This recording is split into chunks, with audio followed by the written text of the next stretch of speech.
Everyone. We are live for another episode of Growing with My Fellow Growers. I'm your host, Jack Greenstock, joined as always by an amazing panel. Got a full house tonight. I'll pass it over first to Spartan Grown. What's up, everybody? I'm Spartan Grown. Happy to be here.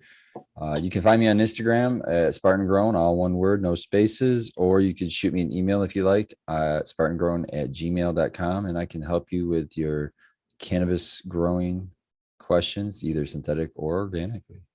Debuting the new do today. Got the fucking hawk going. I hope everybody likes it. I was going to say, it's only going to be so long until the chat calls it out. They're already here. Rowdy 420, crackbabies, DWC, real red hairs. It's crazy. Before I even click live chat, there's already people blowing up the chat. So it's awesome to see people here right as we start the live. So welcome back, Spartan. Good to have you. Looking good as always. But appreciate the new do. Next up, we got Kyle Breeder. Hey, everybody. Hope everyone's doing well. My name is Kyle Breeder. I specifically specialize in feminized breeding. I do have a website where you can find those kind of seeds. It's actually I just had a brand new, my whole website got rebuilt. We spoke about it last week. Well, it's completely done now. Purebreeding.com, pbreeding.com, pure/breeding.com, or predicatedbreeding.com leads to one spot. So if you can figure out any one of those four, you'll find my seeds. And pure breeding, pure_breeding on Instagram, and pure breeding on all social media platforms. And if you have any questions about breeding or what I have, or for genetics or any kind of questions, I'm here for you guys. So thanks. Happy to have you back, and maybe we'll show off the website later, because I did show it off last week, and it'll show the listeners a little bit of the differences between the new one and the old one. It's always cool to see. But next up, we've got Matthew Gates. Yeah, hey everyone. This is Matthew Gates. For those who don't know, I'm an integrated pest management specialist, and I've been working in the cannabis industry for quite a long time now. And recently, I had a really great presentation with Christian, who wrote a paper about the somoclonal variation, which is what we talked about last session. So if you're interested in that, you should check out last session's Cheap Home Grow and also the Future Cannabis Project presentation recently. Very interesting research. Always cool to hear from the researcher themselves and go deeper into some of those topics. I know we definitely talked about it last week. I enjoyed hearing a little bit about it. Even though I'm somebody who grows from seed every time, I think it's interesting to kind of discuss some of the things that many of us have thought about for many years, growing clones and seeing some of the differences from one to another, or one environment to another, etc. Even off the same plant sometimes. People would notice a little difference. But next up, we've got Dr. MJ. Hey guys, I'm Dr. MJ Coco from cocoforcannabis.com. We publish articles, tutorials, and guides on the science and practice of growing cannabis. I'm excited for a show. I'd invite everybody to check out my YouTube channel. I'll be doing my next Partest premiere giveaway, I think Wednesday evening. So this coming Wednesday, just a couple of days, check that out. And should be a good show tonight. Looking forward to all the new Partests. Been seeing some cool new lights. I just watched one on MyGrow today that had like a cutout in the middle of the light, which was interesting for me to see, and it did fairly decent. I think it was a AC Infinity light, but there's definitely some cool new stuff coming out on the market, and always happy to see the testing and get the real raw numbers of what it puts out. So appreciate you doing that. And next up, we've got Aaron the Grower. What's up, Jack, panel? Spartan looking good. Good to see everybody. Good to be back. I am Aaron the Grower. That's ATG Acres on Instagram and atgacres.com. Speaking of lights, I just bought 15 Easy 8 Medic Grows, and I'm very excited about that.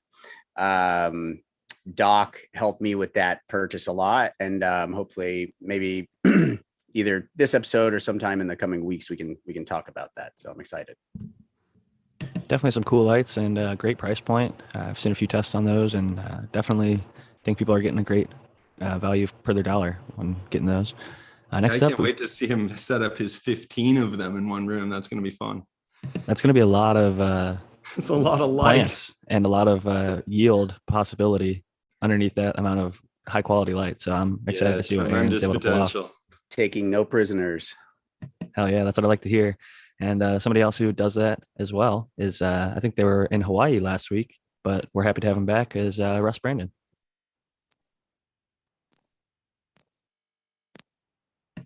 maybe with us. Maybe can't find the mute button right now, but Oh, there we go. sorry. There it is. I thought I was off mute, but yeah, Brandon Rust. You can find me at Bokashi Earthworks on IG and also my website, which is www.bokashiearthworks.com. Happy to have you back. Hope you had safe travels and a good time. It looked like the photos from that I saw, you enjoyed yourself. Even seeing some mushrooms and stuff out there. So pretty cool stuff. And Mushrooms fucking ginormous. It was insane, dude. They That were was- so big I could literally sit on them. Dude, I was amazed by it too. I was like, are those real? What are we looking at? it looked like a set, like a movie set, like something you'd see. Like I don't know, it was just The whole crazy. thing was They're like one perfect. cluster. Yeah, it no, was that's amazing. He was making Danny, he makes biochar out of the pig bones in this pit, and he's been doing that for like 7 years, remediating the soil, putting carbon down. It's really cool stuff for sure. But I want to give Noah the Grower a chance to introduce himself now. How's it going, everybody? Yeah, I'm Noah the Grower on Instagram with 2 E's. You can find me there. I'm a medical grower from the Pacific Northwest, and happy to be here. Happy to have you back. And last but certainly not least, we've got the American one, Tao. Welcome. Hello, Jack Panel and everybody in chat. I'm the American One on the YouTubes and the American One _with _Keens on the IG. If you just type in the American One on the IG search and look for the little man with the American top hat, that would be me. And I'm glad to be here. Yeah. We are happy to have you back, as always. I think this is our full regular crew. I think 9 is where we typically cap out unless we have a guest.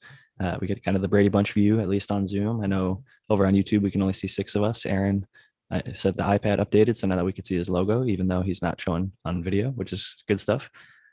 We have Noah, the American one, and Brandon, who are not shown, but all just introduce themselves, and happy to have everybody back. So Good to see everybody back. It is. it is. It's like a little family reunion almost every week, and love to talk a little bit about grow. I did just take a nap a little bit before the show, so I was about to grab over at the bong and start token. So if somebody else has any thoughts or topics they want to get to tonight, maybe they could take it over. I don't know about a topic, but you know what? I just realized the importance of I had plants in solo cups, and I put one in a 1 gallon container and one in a 5 gallon container. And the difference in growth was amazing. How different the one in the 1 gallon, just it's doubled in size. It's the stems are like double in size. The whole thing is just so much different. It was an unbelievable thing. I'm still watching the one in the 5 gallon, trying to get to this point where I want to put it into flower. So that's something we could discuss, but I was just noticed it, and it was amazing, the difference. Yep, I love that story. I mean, that's really true. And people think they're often like saving time by skipping a step or going into a larger container or whatever, but it just slows things down to a crawl, right? And I even tried feathering in the watering, so it wouldn't be like overwatered. Yep. That's the benefit of being in the right size pot. Yeah, I'm going through the same thing right now, so I completely agree with that. I had some really important clones, and I was not trying to so much skip a step, but just the situation I was in made me jump from freshly rooted to almost a 7 gallon pot, and they ain't really done shit because they're struggling because of that. So I completely agree. One thing to add, I guess, with that for growers out there is it often people will ask me, oh, how long should I veg for? Like looking for a number of days or weeks. But for me, it's more about your medium and how well the roots are occupying the medium that you're in. So if you have a solo cup, I'll usually wait until I see a root at least popping out of the bottom of that, and then maybe wait a day or two before it starts to swirl. But it gives me an idea that it's pretty much well colonized, that pot. And then I usually go to a 1 gallon, although it's a little bit larger than a 1 gallon now, the easy swap pot. And I wait until that has pretty well developed roots all the way through the pot. And it's not a specific number of days. It depends. In the summer, things might be a little bit warmer. Humidity might be a little bit higher. It might grow a little bit faster. In the winter right now, in veg, things are going to move a little bit slower. It's a little drier, colder. And so things aren't going to be exactly the fastest as they might be in a different time of the year for me. So I usually try and the easy swap pot, it's nice. You can snap it open and look in there and literally see, oh, the sides of the pot have roots developed in it. And if your roots are really healthy, they'll actually start shooting out the sides, and you can just see them like, oh, it's made it to the bottom, and maybe like soaking up through. I keep it now on top of pumice, so it kind of is not like a sip, but if any water runs through, it can soak it back up. But yeah, so I definitely think making sure you're transplanting at the right time and allowing the roots to develop in that pot before you transplant. What do you guys have for temps down in Cali right now? Yeah, have you guys hit freezing at all, or does that not happen at all? Or I don't think where I'm at ever hit freezing. I think our No. coldest day so far has been like 41. Today it was like mid 60s, maybe almost 70. Clear blue I skies got and sun. 71 outside right now. Jeez, are you serious? Dude, it's beautiful. We've had like 80-degree days in the last month, like several times. We had a few days that felt like straight up summertime. So definitely been having a pretty It's nice. 34. It's 34 here in Massachusetts, and it's gone way lower. It's been getting a lot lower especially in the mornings and last week and the weeks to come. So we're like in full frost mode up here. So I don't know when. That's colder than Southern I don't California. I don't know if it's actually true here right now, but it felt like we're going from a little bit of a dry period to a wetter sort of period, or maybe like just turbulence. I don't know, but I definitely feel like it's been nicely cooler here in San Diego, for example.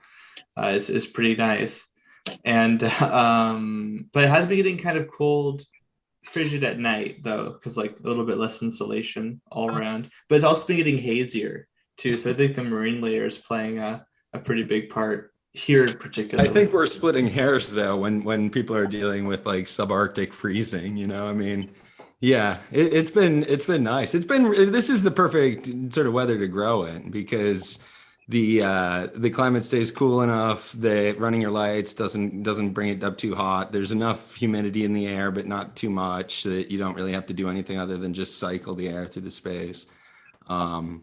So I feel a little bit guilty about the climate, to be honest with you, especially after people talk about the snow and the freezing temperatures you have to deal with. Yeah, that's when he said frigid. I kind of laughed to myself over here on mute because I'm from Ohio where it actually gets frigid. Yeah. A cold As day we- here. As we feels speak, chilly. it's 34 and raining. I mean, it'll Yeah, be dude. snow. Oh, that's before just it's- give me lovely, a couple isn't more. it? Give me a couple more hours. It'll be snow. But right now we got rain. Well, and that's Oh, like if you're really lucky, you could get freezing rain. yeah, and that's miserable. But then when you get into like the negative 15, but it's like negative 55 wind chill, like stuff that I had in Ohio several times, it definitely is rough. And California, our coldest being in like the 40s or 50s, it might feel frigid because we're so used to the 60s, 70s, and 80s. right. But it definitely is quite ideal here. Well, like that's what I Doc was asking. mentioning. I was asking Aaron about that in Oklahoma because I was like, wow, I wonder how cold it's going to be over there. And it's like, so it was like 28 here, and I googled it there, and it was like 48. Or I was like, wow. So that's like, so for me to go from here into other environments, I don't think it's too much of an issue because it gets pretty fucked up here. It ain't always the case, man. When I Skylar know. and I went out there and camped while we were putting in electrical, we had obviously no power. We're camping. Dude, it was 16 degrees the day we left. It was supposed to be 10 degrees that night. We had shit to do, but we were just like, dude, we'll freeze to death. Like, we got to go. So we hit the road, and it got down to, below 10 degrees. And that's about as cold as it gets in Oklahoma. Yeah. I mean, we get it. I mean, I've worked in negative 18 up here in New Hampshire / Massachusetts. I'm just saying the whole point I was getting at is just being up here and then going into other environments. It's just it's not as bad, I guess, per se. We got a question from Beast Mode 317 who asked, how long for seeds to get done when breeding? And I'll let Tao answer it first because he's the one who pushed it through to the Zoom chat. And then maybe the rest of the people who've made seeds on the panel can jump in. Well, I'm sure it takes different for different strains and stuff, but I like to give them at least 4 weeks. I like to, if I know the strain's done in 8, right before 4 weeks, I'll definitely make sure, if not sooner. And then, and if it's a seed crop, I pretty much let it go until the plants look dead. So sometimes, that dictates, could be a little longer or a little less. But I mean, some people wait until they rattle out of the actual bracts. But Kyle and someone else, Kyle probably knows a little more about that than I do, really. Yeah, I'll give a stab at it. So everyone has their own way of doing it, and if it's successful, then I guess stick with what you know. But specifically for me, yeah, I mean, I probably go into when like it's again, every variety is different. So when I see a good majority of nice, healthy white hairs on there, the sooner the better. But you can kind of do different approaches to not have to worry about that so much. So what I'll do is even if I'm like late in flower. Timing does matter, but not if you know how to kind of manipulate the situation. So, but you're looking for really fresh white hairs. But the second I know they're pregnant or they've received the pollen, I just flip the timers back to 18.6 or 24, and I basically let them get so mature that they actually start falling out of the plant. And I love it because they're maxed out at that point in regards to maturity and ripening. And then on top of that, I get clones. So I basically harvest the clones and then I harvest the seeds out of the plant at the same time. That's just what works for me. So.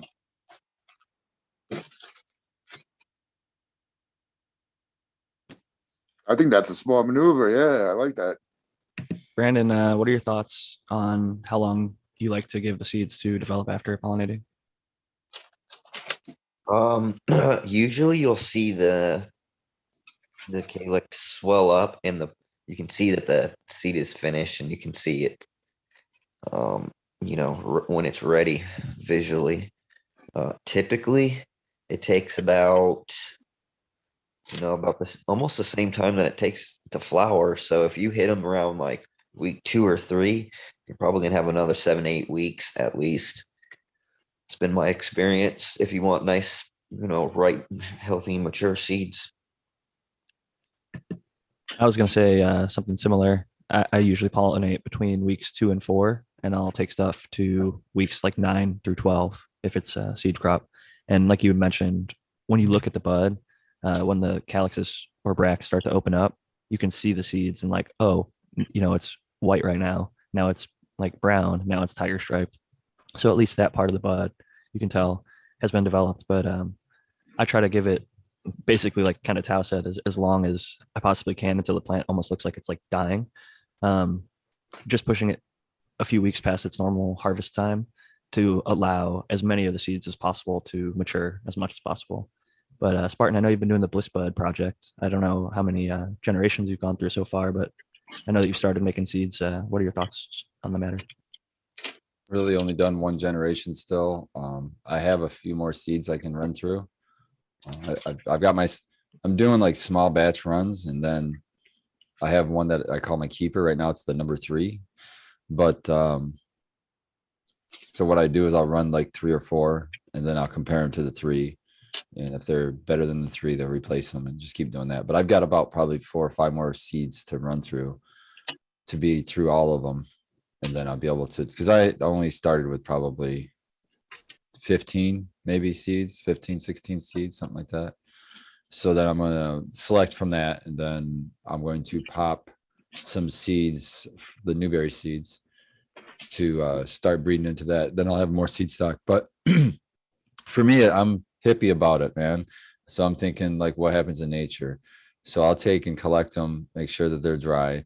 And then I put them in cold storage. I like to put them not freeze, but I like to put them in a really, like, I have a little mini fridge that I have turned down to as cold as it goes.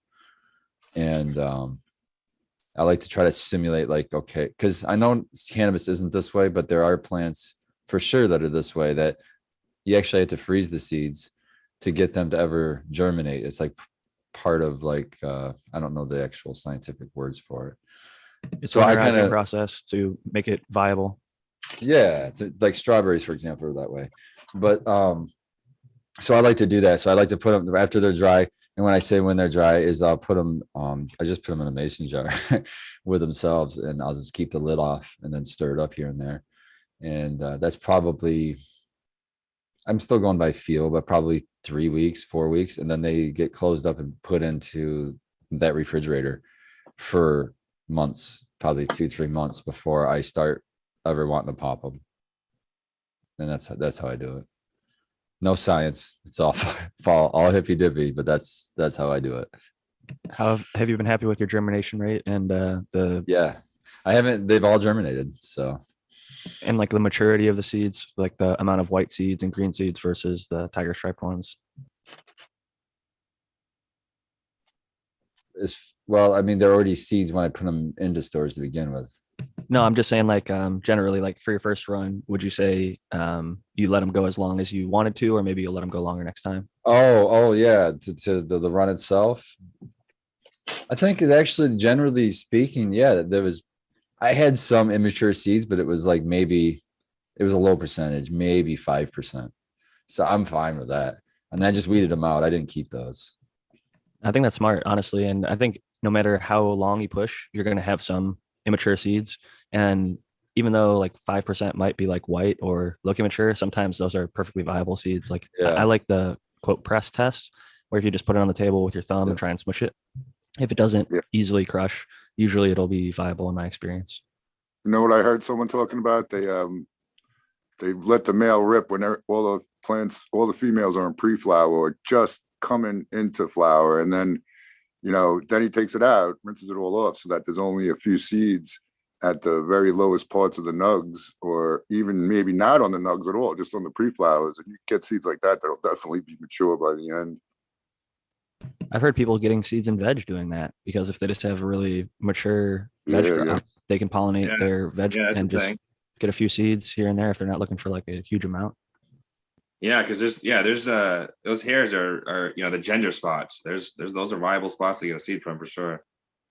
Well, and it can produce seed in 18.6, which is something that I didn't realize. Russ and Jeff talked about it. Kyle's mentioned it several times. That's his process that he likes and prefers. So I think there's definitely something to it. How late do you switch to 18.6 in that process, Kyle? Like when you're going, basically you've pollinated, do you immediately flip back to 18.6 from that Oh point? no, I kind of make sure I give it like a good probably like a good week, and just to make sure that what I did was correct and that everything's working out, because you're kind of waiting for all the pistils to get amber, and that's how you know it took. But I mean, I've even done which I thought was really quick and maybe a false statement, that somebody said basically within a couple hours after you've pollinated that it's already taken the pollen, which is extremely interesting in regards of like plant life and how they do that. But so I've done that, sprayed the whole thing down with water, put it back in a flower tent that had all Sensibilia flower that I was trying to cultivate for whatever, non-seeded, and I didn't have any problems with those other plants having pollen on them because I wet them down. So the wetting kills the pollen immediately, and I did get tons of seeds from that plant that I only waited 2 hours on and then put it back in the thing. So Yeah, I've read an hour is long enough somewhere, so I'm kind of believe that too. 'Cause I've done the same thing. I've wet the plant that I hit with pollen with water once about an hour after I hit it. So I think it is pretty damn quick. I would imagine as soon as the pollen hits the stigma or pistil, whatever you want to call it, it starts the process. It might take an hour, up to an hour, but yeah, it's definitely a very quick process. And a lot of people have talked about that because like there's STS spray protocols and other things that might promote somebody spraying the plant, or just like you're talking about not wanting to contaminate other plants. So spraying it down before you bring it back into the room to deactivate the pollen is usually a good protocol. So it definitely shows that plants can start to create that seed within that first hour. So we do have another question or two actually now. The first one's from Zach G. They say, at panel, thanks to you guys. It's not a question, it's actually just a comment, and a big cheers to you, Zach G, because this is cool. They say, thanks to you guys. I've been smoking on my first harvest for 3 weeks and it's fire. Thank you. We're very happy to help you. So cheers to that. Always cool to see people get their first harvest, and we're happy to help you have more success in that. So we're happy that you listened, and we're able to take the information we spread and put it to good use. Dog Doctor Official says, Spartan, is there a Zoom link, buddy?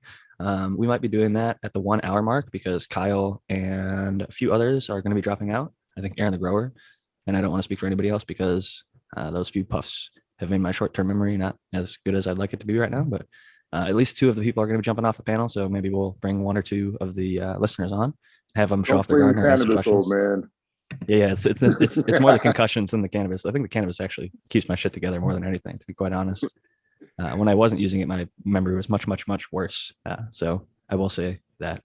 But then we've got a question from Hunter. Someone was bulldogging CFC members in the chat about breeding, arguing that using light leaks to cause herms and breeding is the same as using colloidal silver. What do you think about this issue? I'll throw my hat in the ring there first. Colloidal silver, I think, is a perfectly effective method. It might not be as effective as people would like it to be. It might not be 100%. It can make plants reverse. And I think if you have stress tested a plant and you use colloidal silver or STS or whatever Kyle talked about, I think it's called Switch, or not Switch, it was a different product. Hybrid Tech. And I actually know somebody else who reversed I think a New England rock candy into a velvet punch. So they're like doing a breeding project with. Yeah, I know. I talked to him too. So those are 3 products that can all reverse a plant. And I don't think that's the same as a plant reversing from Hermy or from a light leak. If a plant Hermes from a light leak, that to me shows that it's fairly prone to Hermy tendencies. And so it doesn't even need the spray to reverse.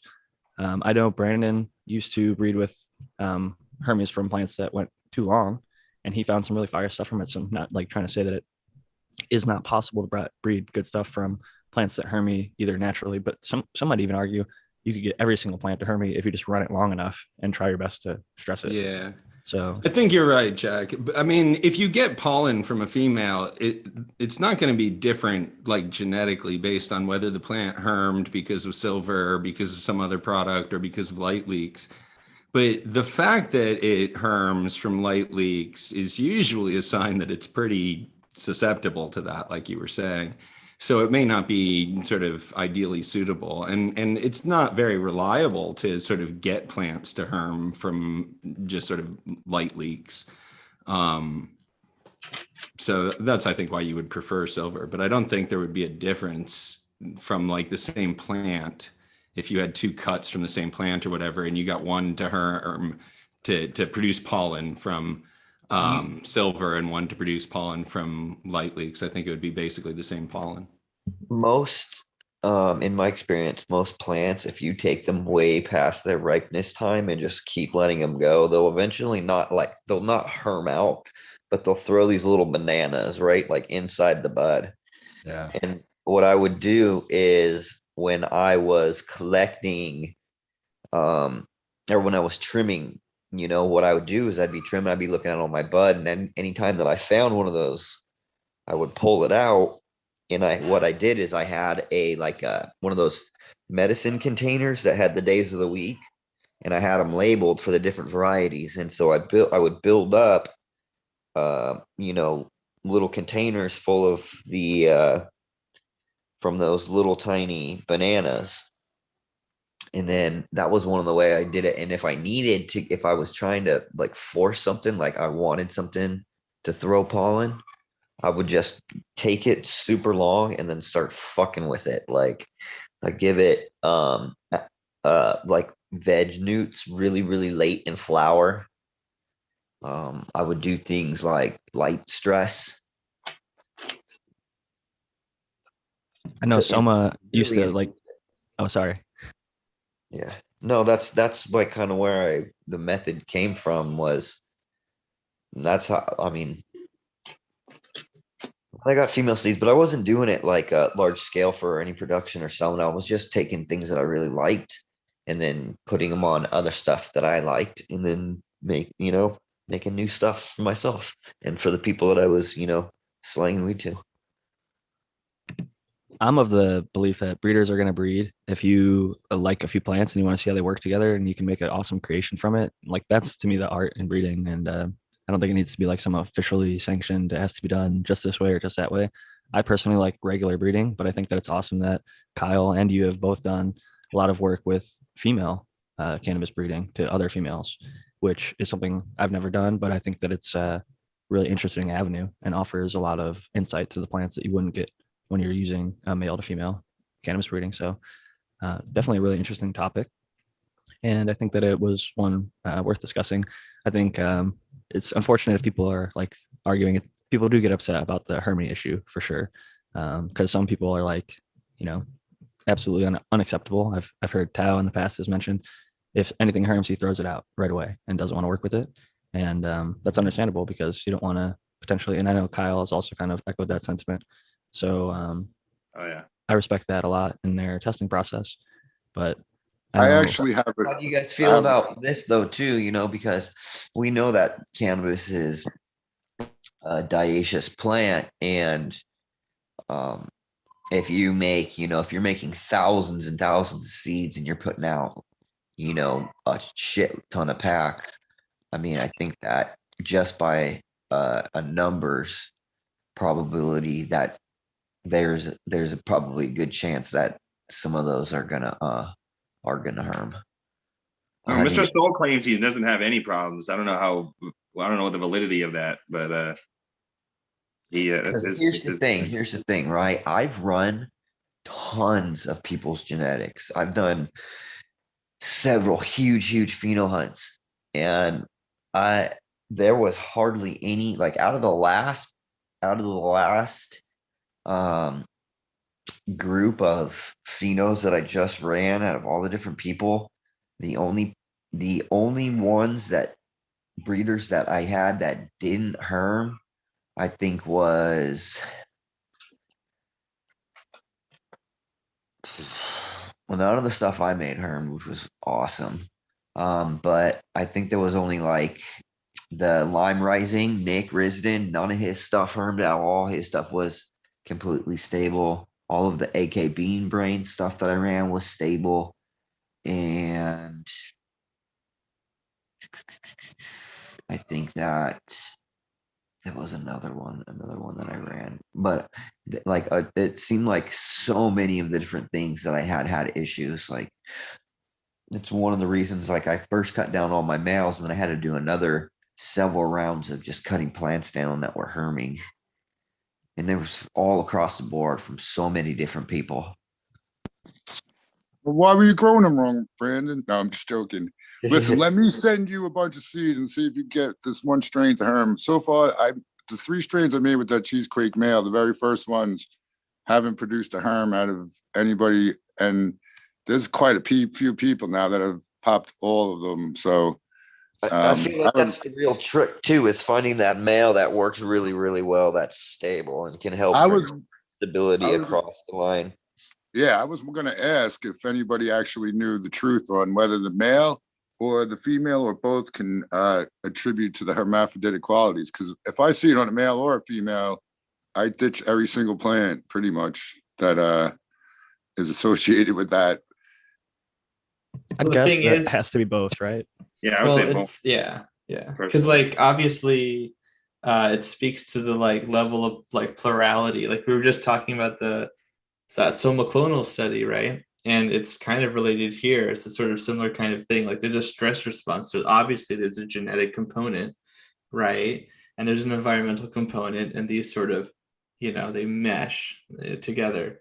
And I'm curious if some of that response can be neutralized through breeding or something, but male or female, they can still produce those 2 flowers, so, or monoecious or dioecious, because like Brandon said that they're dioecious, but they're actually more precise to say that there are populations that are both. And doesn't that just make it so much more complicated? But it's the reality. So like Mr. Soul was an example brought up earlier, and he's put out thousands of seeds now, feminized. Cinderella 99 is kind of his claim to fame, and he's putting it out to farms mostly around Colorado, but California and other states, and even internationally, have been growing a lot of his stuff. And I think if there were people, I'm sure if you Google Mr. Soul C99 herms, maybe there are people out there that have claims. I haven't found a bunch, and I also haven't done a bunch of digging. But I'm curious how many people would you estimate, or how many seeds have you sent out of the Amy Aces? Like, what kind of sample size are you working with? I would imagine, well, I sent them out. I don't know how many people popped them, but I must have sent out probably 3,000, maybe 2,000 or 3,000 of them.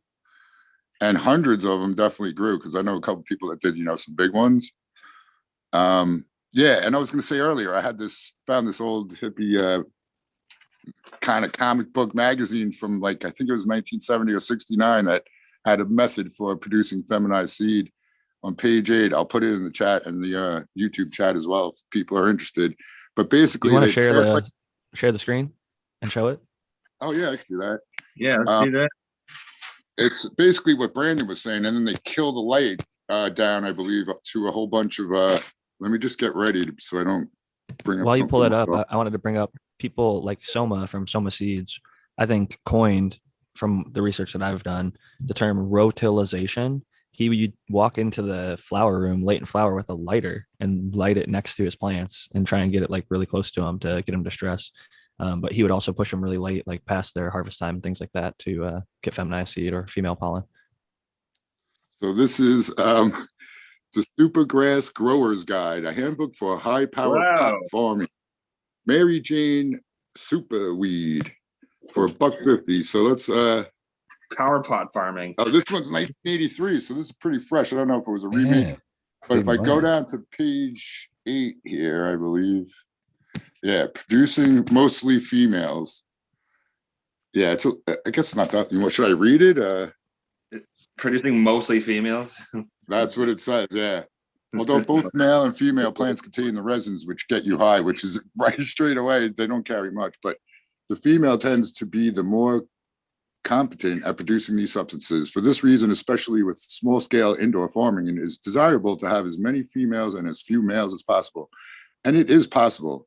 Under normal conditions, a seed is almost as likely to produce a plant of one sex as the other. During the seedling stage, the balance of male producing enzymes against the female producing enzymes decides what the sex of the plant will be. It is a balance so delicate that even the slight abnormalities of abnormalities, yes, of environment can sway the decision.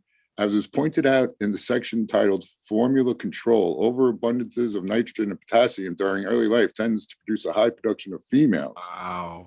So yeah, this is the kind of information that I'm saying. Like back in the day, there was nothing. People were going off like potheads, making up. Well, I don't know, like their experience. I guess.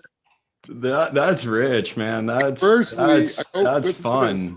I mean, that's not how genetics works. No, this is not how. It's important to point that out. Thank you, Spartan. This is not how genetics works. This is how, like, some authors that made a pamphlet in the 80s after getting really high imagined genetics works and wrote this chapter of their book. No, you're just an elitist. Yeah.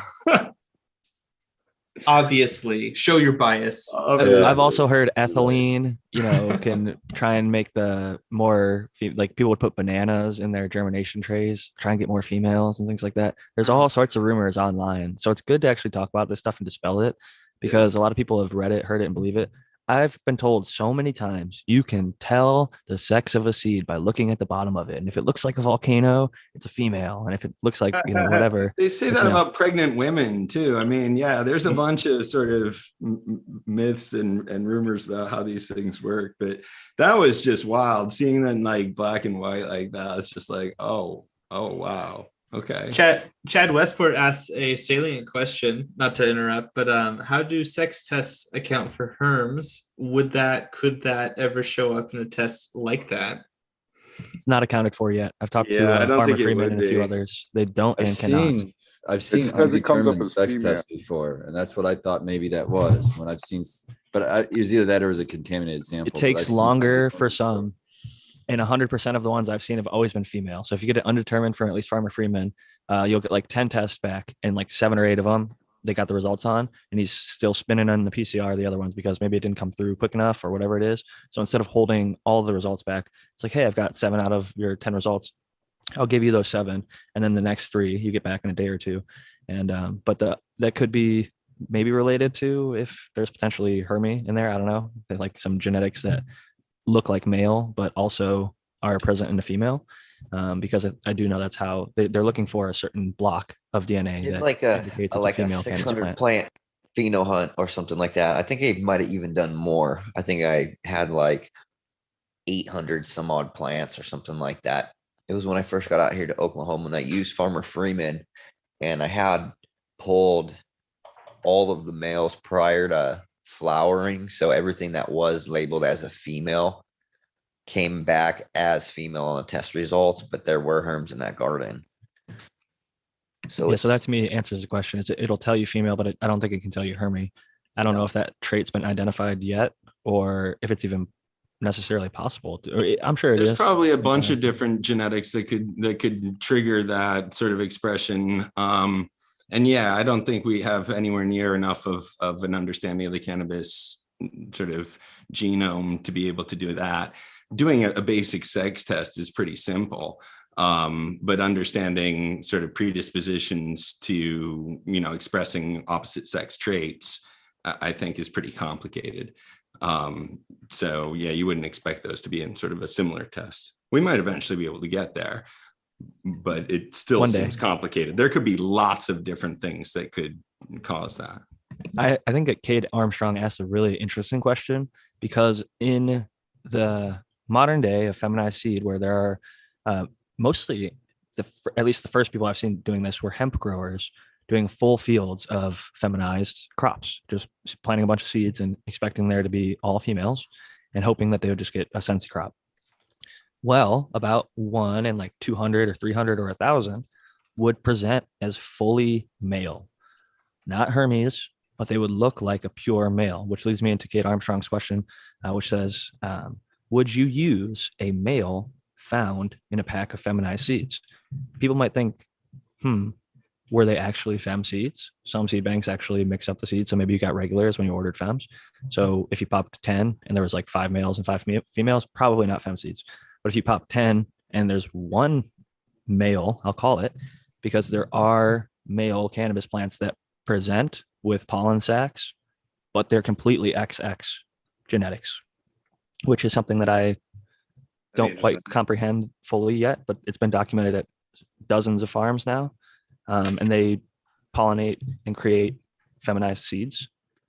So when they say like 99.99% or whatever on some of these packs, they're talking about those like very limited edge cases and outliers where occasionally it either 1 Herms or 2 creates this, I don't know what to really call it, but a male Kyle, that has 2 X chromosomes. Have you ever seen a male and you're feminized? Honestly, no, but I think what Jack's saying is like extremely interesting, and I believe that it is, right? I believe that we don't know everything about biology, and I think that that could be a thing. Like there's intersex humans so that have multiple body parts and stuff. So why couldn't that be happening in the plant world? So, but I mean, again, I don't know what it is. I don't know anything about it, but it sounds like a possibility. Sort of like there's like grades to a phenotype sometimes, and the other thing is that like that kind of gets to a really good point. Like maybe in some cases, or is this a case? Is this what you're saying? Maybe I'm interpreting it wrong, but are you also saying that like visually you might not be able to tell at a genomic level? Something might be male, or it might be a female that's herming quite a bit. Or I guess that's not true, because you'd still get the female flower phenotype usually. These people were to be clear, they are sophisticated enough to understand the difference between a Hermy, even a very heavy Hermy. And some of these plants just presented as purely male, like 100%. But then when they get the sex test results, it says it's a female. It came from a feminized pack. Yeah. I can understand that genetically. I think it would be very rare, but there's mechanisms for that to happen. I wish I could do that'd be the coolest thing to have in your arsenal to figure out. If you could, you don't have to do any more spraying. You just have a female that just blasts pollen everywhere, making all fem seeds. That'd be the coolest thing in the world. It could be a hormonal mutation, or like a signaling mutation. Right. It could be something else that's triggering the levels of hormones in the plant. Pathway. So would the pollen from that male be all fem then? The prodigy from that? Yeah, that's my understanding. Yes. Yeah. But it may also pass on that trait of presenting as a male. Right. It might make a bunch of those. That would be interesting to see. Like, what if? Right. And at some point, they're not going to be good. At some point, you might want to have 1, but I don't think you'd want to have a whole 10-fold. I agree with that. Whoever's got access to that plant, let me know. I've seen males too that were like, oh, this is a male plant, and you start flowering it out and you start seeing female characteristics on a male plant, and those are always really bad to use for breeding too. Yeah, if you want a surefire way to implode any type of company you're trying to build with seeds, it would be having a plant that has intersex issues. I usually like to choose males that don't show their sex like pre-flower, or like are usually last to show, They seem to be the most stable. I love There the you cat go. meow at the end. That's gonna go. The cat agreed with him. All right. Talks a lot. Gotta love a talkative cat. That's cool stuff. But there's a lot of thoughts on the whole which male to select. Like some people, most people say don't ever select the first to show. I think that's because the theory that I've heard thrown around is it's most similar to hemp because it like grows up quick and vigorous, and the ones that flower first tend to be the lowest THC. So maybe if you're breeding for CBD or hemp, maybe you actually would want to pick some of the earlier flowering stuff. But I think Subcool said he like the second last to flower or something. Like he wants, and I think it was to make sure it wouldn't take too long to flower, but also isn't like super early flowering. There's a lot of different thoughts and theories on why. And we do have another question though, I guess, from Seed Person One. Oregon CBD Seeds reports something like 1 in 1,000 of their seeds appear to be fully male, but have 100% female chromosome. So yeah, that is definitely one of the groups that I was referring to. They've done amazing work with CBD and CBG. I would say some of the top scientists that are working in cannabis are working at Oregon CBD. They have people that are very, very, very highly established and qualified in their fields, and they use the highest levels of technology and testing available. So I do tend to believe what information is coming out of that group. It seems very reliable, their data so far. So I wouldn't have any reason to question that comment there from Seed Person One. Also in chat, Blake added that they literally just had this happen where they had a 6-pack of fem seeds and one of them popped. It came out straight male randomly, and they ended up randomly speaking with someone else who grew the same strain, and they had the same experience. They had a strain that they had one male that did the same thing. That's fucking interesting. There's some really interesting stuff with cannabis genetics, like kind of changing topics a little bit, but there's a strain called Shit from Shanti Baba, Mr. Nice Seed Company. I think he was kind of like screw over Skunk Man Sam and other people that were working with Skunk One. So he called it Shit because he wanted people to think it was shit. And he put the seeds out really cheaply. So a bunch of people in like Mr. Nice forum grew those seeds. And they're like, I grew a 10-pack and got like 3 twins. And like 10 people all had the same experience and like photo documented that. And I'm like, that's just so cool to like see from one source all these people getting that same pretty rare thing that like I've never had that happen. I've popped hundreds of seeds at this point. And it's just cool to see some of the rare things that happen in cannabis. And sometimes they happen to show up in one genetic more than others. So it's very interesting to bring it to the point, I guess. Yeah, I've only had it happen once. I got a picture somewhere in my profile feed if you go way, way back where I got 2 tails. And they both grew. It was interesting. My buddy... Yeah, sorry. My buddy got one from the Velvet Punch actually, and he made a joke. I think there's a movie with Arnold Schwarzenegger and Danny DeVito where they're like twin brothers, and like one is like really buff, and then the other one's like tiny, and that's kind of how his were growing. And there's a dude named the Fox Farmer that I saw successfully separate to like I think that was called Black Roses was the name of the strain, and they separated them. I do not have that like surgical hand. Like I would definitely murder them. But he separated them, put them in 2 pots, and they grew to flower. I had twins, and I babied the one that was the Danny DeVito, and I grew them out in the same container. But I ended up he caught up pretty much. I was blocking the light with something on the Arnold Schwarzenegger one, and trying to get the Danny DeVito to catch up. But yeah, it's documented on my IG. That's and yeah, funny. It's pretty cool, wild checking out 2 seeds coming out of one shell. So. Yeah, it was Were pretty they in the crazy. same pot, or did you separate yours? No, I kept them together. They were pretty twisted right at the beginning. There's pictures of it right at the beginning of the seed, the root hairs going into they were in those heat pucks, whatever, Jiffy pellet things that swell up with the netting around them. So yeah, they're both dove in at the same time. So I didn't want to try to do that surgical removal. I gotta say this: if you're growing for production and you need like a lot of cannabis from that plant, then you should, then you should kill one of them. And it's sad to sort of have to kill your little baby plant, but if you have the room to grow it out and just have fun with it, I mean, I'm all about sort of growing plants to have fun. We always do like side challenges with things. We should try to do a twins challenge, although that would be really hard to sort of do on command. The place to look would be those shit seeds, I guess. Sorry, go ahead, Matthew. With all this conversation about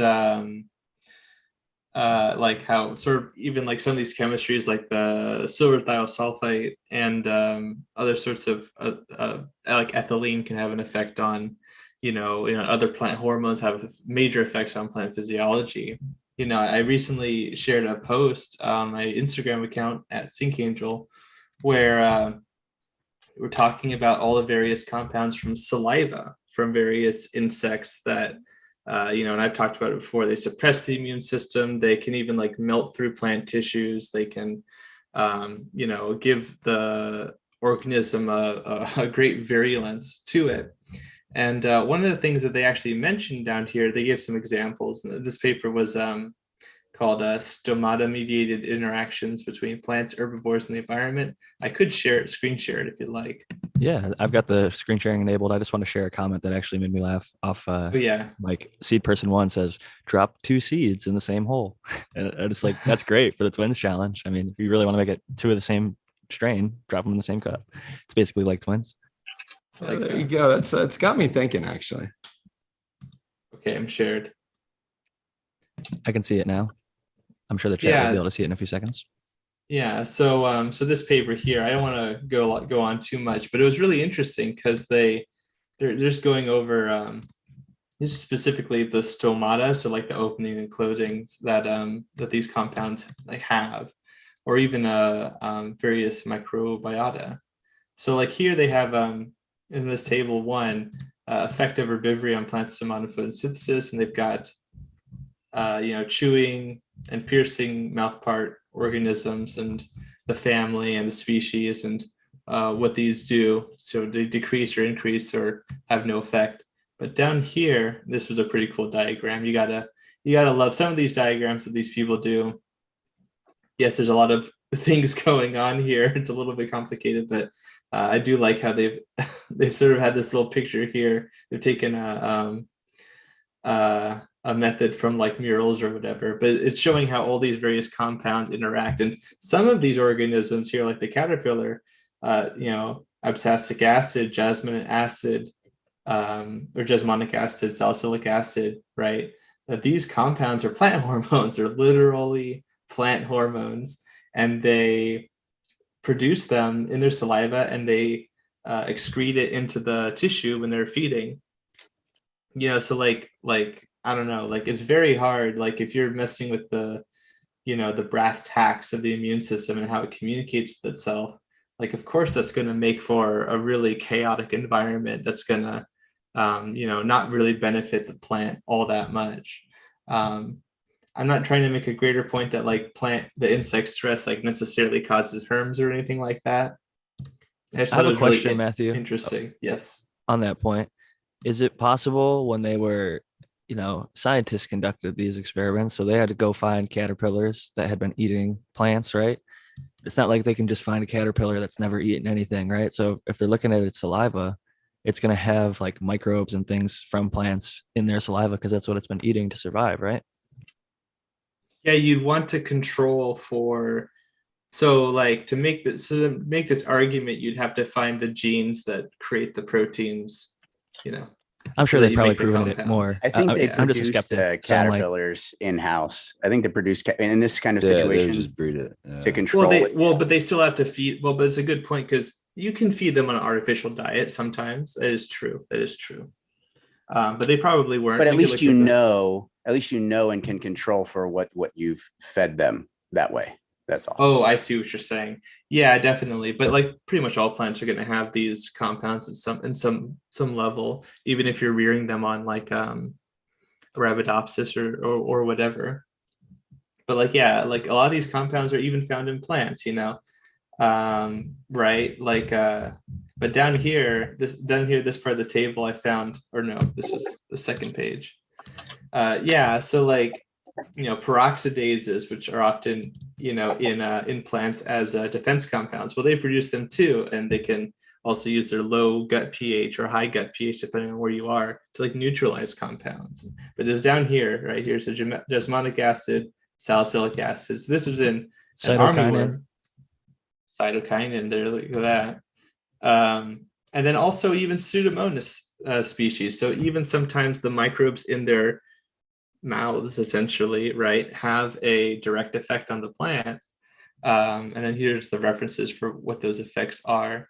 And I don't know, I just think that's really interesting. And I guess some of the fallout effects of this is that, of course, it disrupts photosynthesis, which is going to really disrupt its ability to produce certain compounds, and especially like locally, right, where it's eating currently, and have all kinds of haywire with the immune system. That's all I wanted to say. I just thought that was an interesting segue. I'm always amazed by how adept insects are at being able to destroy plants, healthy or otherwise. They've got all these little tools to try and fuck that plant up to make it edible or, consumable for itself to continue to thrive and survive. Well, it's like a seesaw between the plant and the pest. It's like as soon as one adapts, the other one adapts back. And it's so interesting to see the back and forth like that. Yeah, right. And there's so many different kinds. It's honestly amazing to me that plants are able to survive. Like, like if you were told to like make a really robustly survivable thing, and but the sticking point is, well, can't move anywhere. It's just got to take it. How does that replication work? It's just massively amazing. I mean, of course, you've had a lot of die-off, right? And if we're being truthful about it, like a lot of extinctions have happened. So we're viewing life through a big filter. But at the same time, the grand scheme of things, the die-off still served the plant kingdom. It still served the plant kingdom in building good soil, and then the next plant can take over, and there you go. Right. Actually, I'm curious what you guys think about this concept, if I'm not bogarting the conversation too much. I want to, before we do continue on, I want to give the two people who mentioned they have to go at the hour a chance to get their final thought and shout out in, because we are coming up to that 1 hour point. And I know Aaron was one of those people. I think Noah's got his hand up. So maybe I'll pass it to Noah because he's been very quiet over there the entire time. So Noah, what's up? Yeah, totally. Yeah, I'm going to get out of here too. I just wanted to say I've had a lot of fun listening. I don't have a whole lot of experience breeding seeds, so I've been just kind of paying attention and stuff. But yeah, if anybody wants to find out what I got going on, I'm Noah the Grow on Instagram with 2 E's. You can recognize me as the guy with the button in front of my face, and I'll see everybody next week. Thanks for coming, Noah. Always good to have you, even when you don't get a chance to jump in too much. We always appreciate you showing up. Thank you so much. And next up, we got Aaron the Grower. Fucking A, right, man. Noah, you and me, right? The growers over here. This is the first time I've sit here just kind of jaw slacked with literally nothing. A lot of times I'll have something to say and then I just don't say it. But this time I had nothing to say. So this was a lot to learn. So this is really cool. Love you guys. Love when I can spend some time with you guys. And I am Aaron the Grower, ATG Acres. Look out for my big fucking, this is like big for me, not big for like Jungle Boys, but like, this is like my lifetime culmination of work coming into one facility, and that's happening. I'm moving on Tuesday. I'll be there the end of the week, and then it's popping. So look forward to that and sharing that with you guys and with all my followers. And yeah, thank you guys for having me. atgacres.com, ATG Acres on Instagram. Thank you so much for joining us. Aaron, Noah. Peace out, both you guys. Thank you. I'm excited to see that, man. Have a good night. Yeah, before we touch the twin talk, I just want to say that yeah, Mr. Toad was talking about how vitamin C can, if you somehow, I didn't get onto reading it, but vitamin C could affect the outcome of that somehow. So I put the link in the chats if you guys are interested in checking that out. I want to check it out later, but I figured I'd throw that out there. It's really interesting. And then we also have Kyle, who has to go at the hour. So I want to pass it over to Kyle of P Breeding.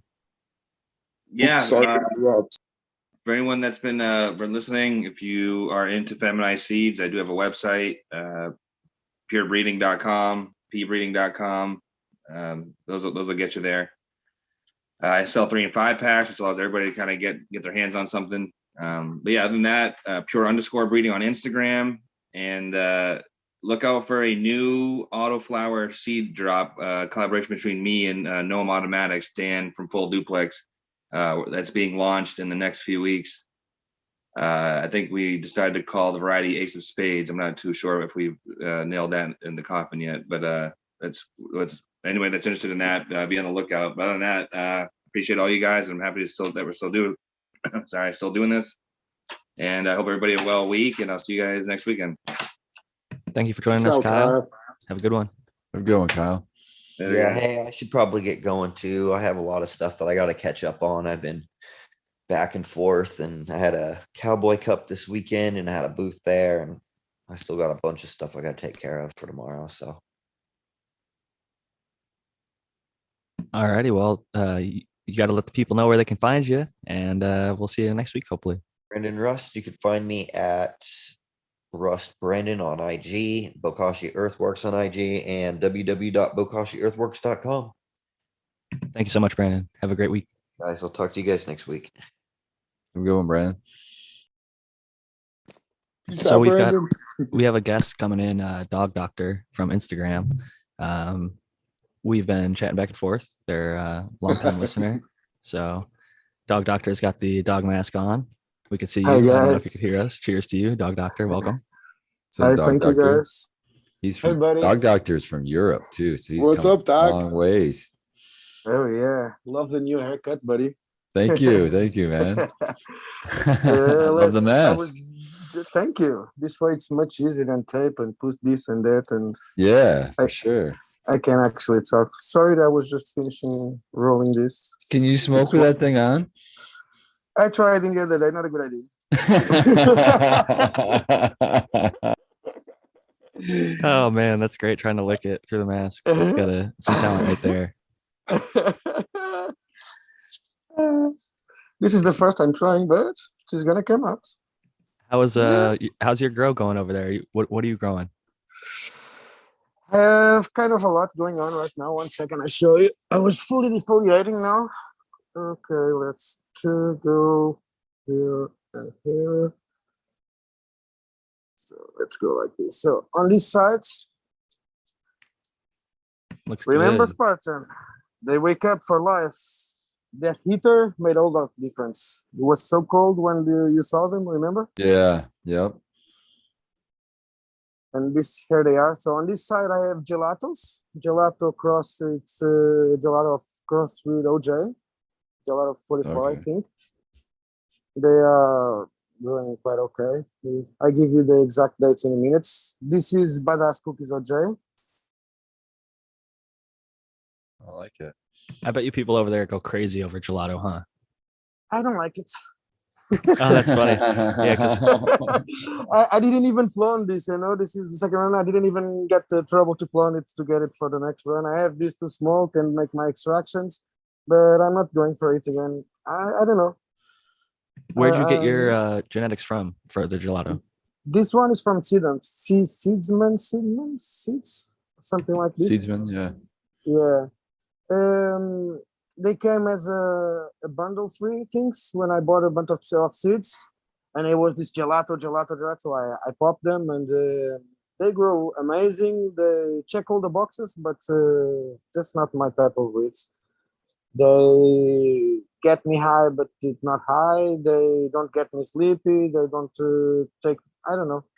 Yeah, I know what you're talking about. Hey, it's just not right for you, man. Nothing wrong with that. There's plenty of other strains out there to try, for sure. Dude, exactly. Like this, I've been keeping like for 10 runs now. Finally I have a friend with it, so less run from me now. And I find a Sunset Sherbet that I'm loving it. And these are the new stuff that I'm gonna try and see if I like any of it. So in here, this one, it's the Gorilla cross with the Blueberry. So Gorilla Blue. There we have Dusty Doss. And in here, Dusty Doss over there. And this is a chocolate skunk. This was this is the one I kept, remember? The third one that didn't pop a few months ago? Uh-huh. There she is. She was She the looks Does it have some nice. villainess. chocolate? Yeah, she Flavor? tastes like not chocolate. She tastes like lemony mixed with sweet candy, and like a mint behind has this minty flavor. And this one checks the boxes. She's not a big healer, but she's an amazing trichomes producer. You cannot see it like really anything right now, but they are on day 22, day 21 actually, day 21. They're looking Since I happy and feed them- healthy. Thank you. What do you feed them? What's going on down there? It looks like maybe I'm not going to guess. I'll just let you tell us. So I'm feeding Aptus nutrients. So it's all organic or mineral, organic, supposedly. I've been doing the liquid form things for the new run. I'm doing pellets, and I'm just giving them macro and micronutrients as I see it. I can show you actually. You got the monosilicas, you got P, you got CalMag, you got enzymes. And this is pretty much what I use. And now I got this.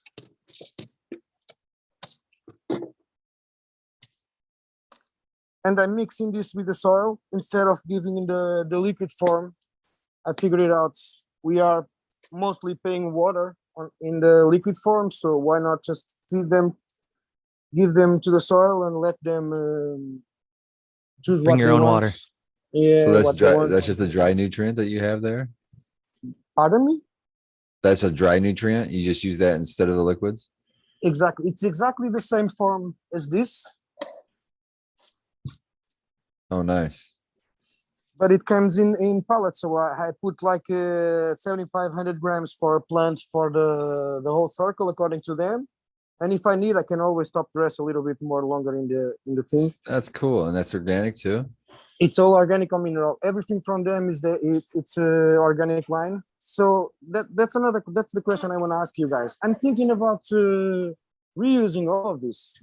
Yeah, Since for that- sure. Is it cocoa? No, it's soil.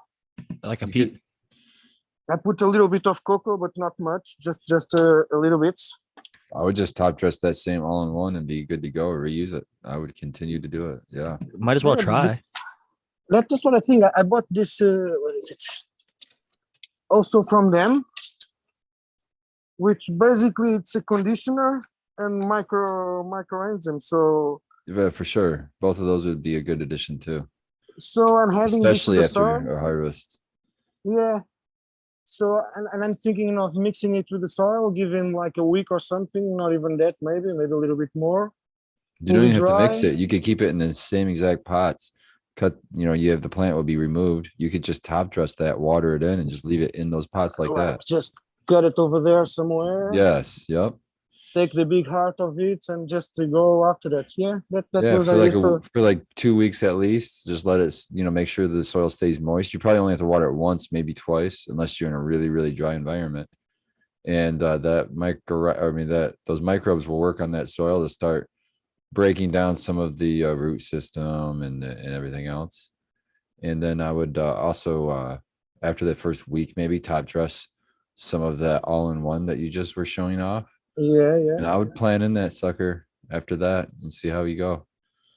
I'm gonna go for that actually. I was thinking it's like so I'm not wasting it because I throw it in my garden outside, so I reuse it always, but I don't Yeah, see but the it's point just of way easier if you don't even have to refill pots. You can continue to Exactly. use those same pots. I can Might as well try. exactly. I was thinking about getting bigger ones and make like 2 beds Oh all yeah, once and you could do that put too. Yeah. that was the idea, and in each one I can put 2 plants on one side and 2 on the other, and this way Yeah. it's probably easier to. I don't know. I'm still thinking about it. I still have time. Bigger roots, bigger fruits, in my experience. If you can pull it off yeah. and let them, like we were talking about earlier, you got to transplant up to it and let them fill in that space. But if you can, I think it's best to get as much medium in your grow space as possible, filled with roots and cannabis plants. Obviously, I want to give Crack Babies DWC, Cocoa for Cannabis member and actually former guest on the show, a chance to jump in there, showing off their garden as well. And Okay. Dog Doctor, I think you could tell us a little bit more about the. I think you got a veg going on, but I did want to give crackbabies DWC a chance to jump in there as well. Go for it, please. I can come jump in on the next Saturday or something. Yeah, no, it's And all we good, and can, I'm sure we'll have more time. We've still got an hour left, so I just want to say cheers, crackbabies, and welcome. Okay. Hey, Great, guys. though, guys. Okay, How's it this going? one's it's are going for go. Sorry. How's it going, man? Nice to see you guys. Figured Good I'd to have go you back. live with the camera there and show you guys. How's it Yeah. going, crack babies? You got some How's it going, DWC Doc? going? Jack, TKO, Spartan.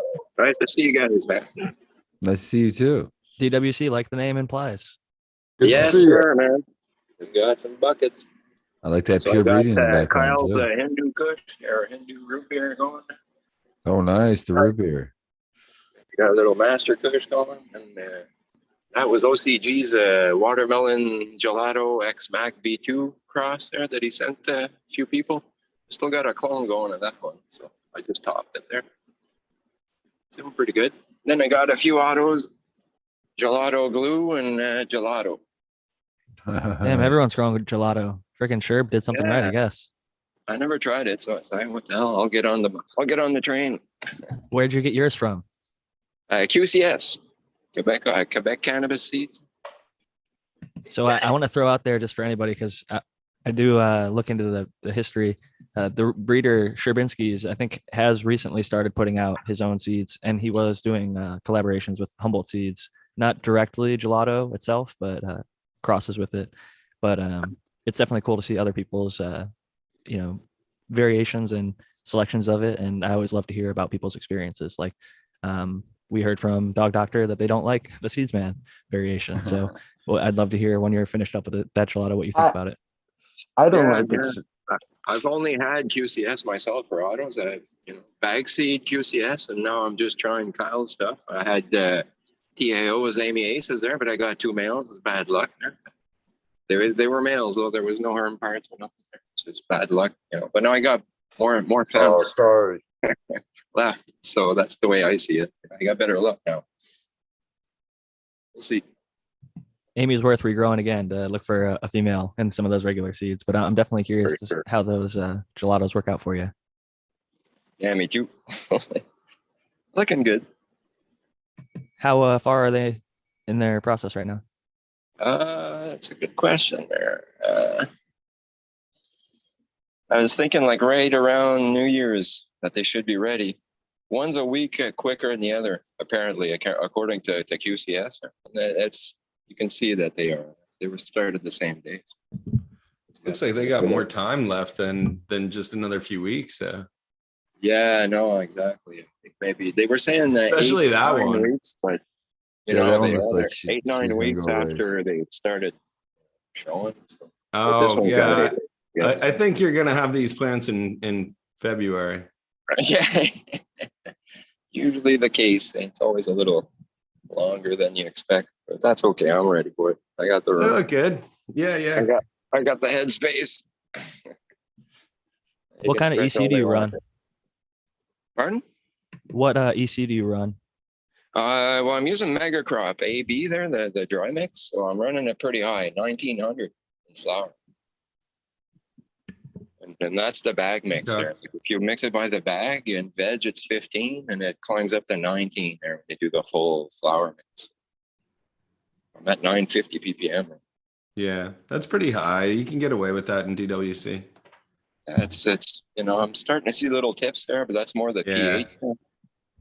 Little tip twist there. You can always cut it down. I mean, dilute the water down to a tolerable EC level, but your plants look good. Yeah, exactly. I'm running a little high and the light's a little high, but now I know what my EC or my CO2 is.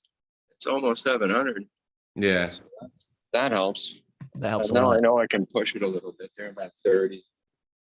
I measured the leaf temp there. I saw, because I watched a bit of talking shit with Eagle there, and I saw a few good info, pieces there that made me rethink the whole measuring the leaf thing.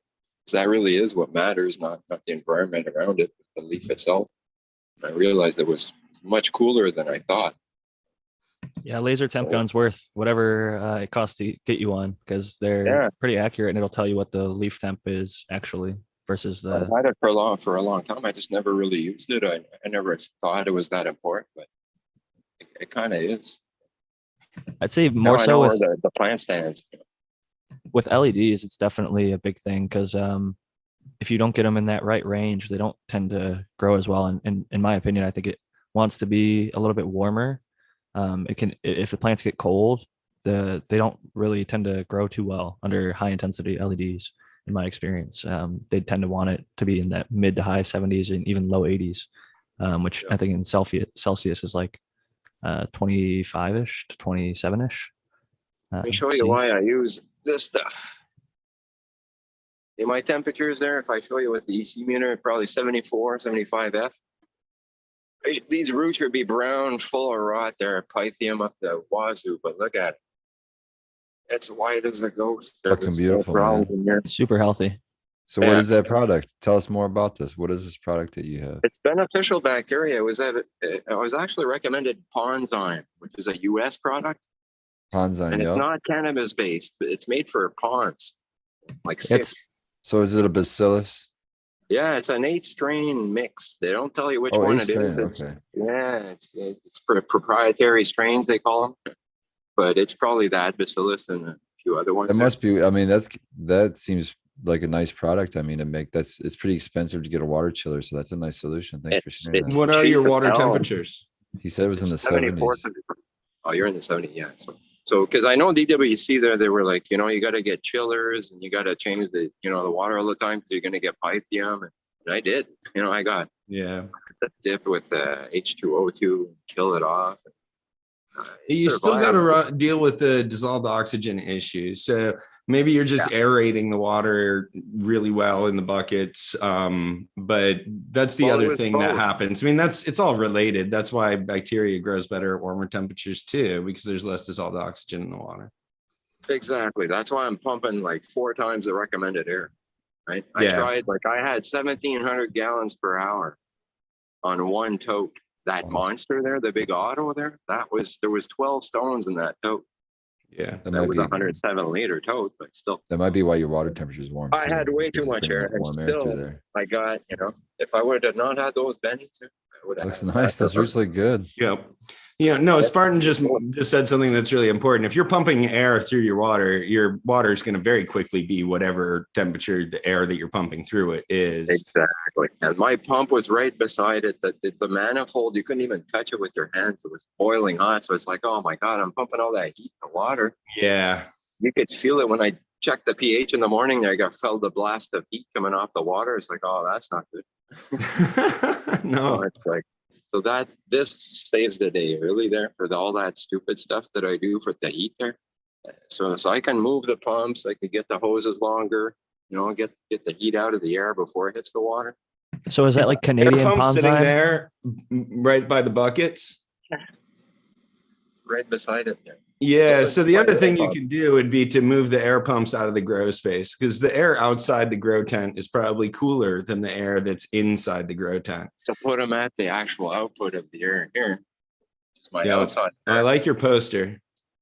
Oh yeah, I love that poster, Doug. Yeah, if you can put the air pumps outside. I mean, if it is cooler outside the grow space, but I'm imagining that it probably is. That'll just be drawing slightly cooler air. It's -8 out there. You know what I mean? So, well, not outside, like, in the great Arctic north that you live. That's my AC. That's my Canadian air. That's my free AC there. It's a matter of how big the crack in the window is, right? So that's cool. I love it. So that's the advantage of the cold weather, man. You guys are good down there in the south there. But the AC's up the wazoo with the AC brace. So these little guys. Cold is awesome because you get the free AC and it's dry. Yeah. If I see any brown, I add a little more bannies there, but they pretty much survive. You don't need much at all. I've had that bucket there for over a year. I bought it in May 2020. It's still got stuff in it. Let me open it. Can you show the name or say the name one time so people in Canada can check it out? Yeah, it's Aquascape Inc. Good on this. May 2020, I ran 13 grows. Well, 12. I escaped ink. Beneficial bacteria dry. Smart has a 4 ounce. I got the 8 ounce. Treats 52,000 gallons. It's $40 Canadian to my door, Amazon. Like, what the hell? It looks like it's worth every That other penny. stuff is super expensive compared to this. It does a better job, I think. Like SM90 and all that other microbial stuff. Pretty It's much always good to the same find stuff.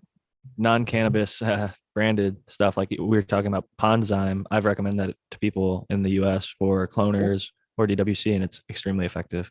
And That's what I was looking for. I couldn't get super it in fair Canada. price.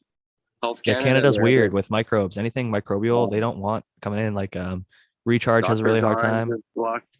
Dr. Zymes, the Ponzyme, anything with that zyme in it there, they don't like it. Enzymes and microbes, they're just Canada's like, nah, not coming this way. They don't want us to get the little helpers. Matthew, could you maybe shed light onto why Canada is so strict on their import of enzymes and other microbial products? Or what would you think if you had to guess? It's under review, right? So maybe it's just the red tape of getting it done. I don't know. I mean, like even the United States of America itself, it can be a little bit, protective and stringent. It's hard. I'm not sure how to really compare the two. Really, perhaps Canada has just a kind of a different definition of what's acceptable, and perhaps even some of the ecosystems are more. I'm just spitballing here for sure. Maybe they just have a different opinion about how fragile they are, and perhaps for that reason. But like, there's things that we can't import, like biocontrol, even insects for that matter, but also certain microbes. And perhaps it's not even that they're not importable, but rather they have to go through like a really stringent process of vetting. I know the USA is pretty stringent. California in particular is very stringent about what you're allowed to use and not allowed to use, or at least say works rather. If it's on the label, it should mean that you have actually presented data that shows efficacy, which is a novel concept, I guess, but that's how it is. And so like, I know that a lot of pesticide companies and maybe groups that are sort of similar to this, like, they'll have like a department for all the other states, and they'll have a department for California in particular. I've heard that as a common thing. It's very difficult to get here. Oregon, I think, is also a difficult one. But the states here within the United States are all varying difficulties of things. And we definitely have a lot of freedom that I don't know if Canada necessarily has, because it seems like they have a lot of the red tape and restrictions on a lot of the products. Like I know even with outside of cannabis, like there's a lot of like banking apps and things like that that are only in the US. And there's just a lot of markets, I guess, here that get service, and products that are even made foreign that are just sent directly here and only here. So there's definitely a large consumer market, and I'm just happy that people like Crack Babies are able to find good products that work for them and are able to, replace stuff that's not available. So cheers to you, Crack Babies, for being resourceful in that. And Dog Doctor, I wanted to ask, what'd you roll up over there? I saw that you were finally getting to talk a little bit, and you got the mask on, so we can see a little FaceTime action, kind of. I was smoking when it's. What I have here, this was Zamnesio. They were kind enough to send me some test sheets. They sent me some runs. They are on week 3. I'm actually thinking on. I can put this like this. Topping them. I think it's probably a good idea now. I have never run it before. I'm checking everything with them, doing it, all the boxes, taking time lapses and everything. Pretty curious about this genetic actually. They're growing amazing for 3 weeks. They are pretty happy. I don't know how this will. This is also something Viber Spectre was kind enough to send me to test. They wanted me to put in a 4x4, but I don't believe this works in a 4x4, so I put it in a 3x3. they are happy with them. They're actually. growing super robust and stocky. They're definitely not Yeah. wanting more light. They've got adequate amount. Like when you went underneath the plant, you could see the undercarriage. They're extremely well developed as far as the side nodes and branching is concerned. Yeah, So nice tight node spacing. I have them at 400 ppm, something like this, around that. Probably now they probably a little bit higher because they were around 400 here. And when I changed the pots yesterday, I didn't touch the lights, so they probably, but they're happy, so I'm gonna keep them like this. These ones, they are full on pellets. I'm just feeding them start booster and microbial things. It's crazy. I give him like 200 ppm waters. I never did this in my life. But they happy, so I'm gonna keep doing what I'm doing. Would you guys top it now, or would you wait a little bit longer to top it? I think that looks ready to top. What nodes are you at? It looks like you're pushing 7 or 8. What about 1, 2, 3, 4, 5? It's going to 6 now. It's just going to 6 now? Yeah. It's still 1, good to 2, top. Where are you 3. going to top it down to? I was gonna top it here. Down and to leave the third? rest. Yeah, down to the Yep. third. Oh, let's do it right now, live on the air. You got your scissors? Okay. Yeah. I got my don't feel scissors. pressured. Don't fuck it Yeah, up. don't doing feel it pressure. one-handed. Don't feel pressure. I don't want to make I you, never feel you pressured at all. decapitate your plant. At worst, I promise you this: it will keep growing even if you fuck it up. It'll Yeah. That's it'll true. film, and the worst you can It's do co- is. So when you're It's cool. topping Cut the low bed. on a plant like that, I would always top just below the node above. So not Okay. just above the node, but leave as much stump sort of as you can. And if you're topping to the What I third do node, then normal is like this normal. what's that? Bam. No hesitation. I love it. Looks good. Oh.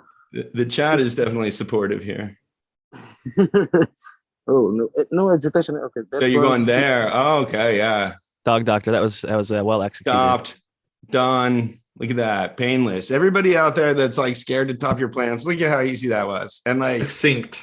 it's very hard to screw it up. People always ask, like, why wouldn't you just LST? Because LST is hard and you could break your plant in half and you're not going to separate apical dominance as well. And like, you need some practice and knowledge to cut a plant in half like that. It is a simple snip. There you go. Done. Great job. Dr. MJ, that's unnatural. Yeah. What Like is him So that? it's Who's just like a pissed off deer came somewhere. by, Matthew, and just ate a bit of the top. Okay, you convinced me. Some people do believe if you top it that it like somehow takes away some special part of the plant, but I personally haven't been able to say that I've noticed any difference between a topped plant and an untopped plant as far as like its ability to produce high quality, amazing cannabis that I Yeah. want to enjoy.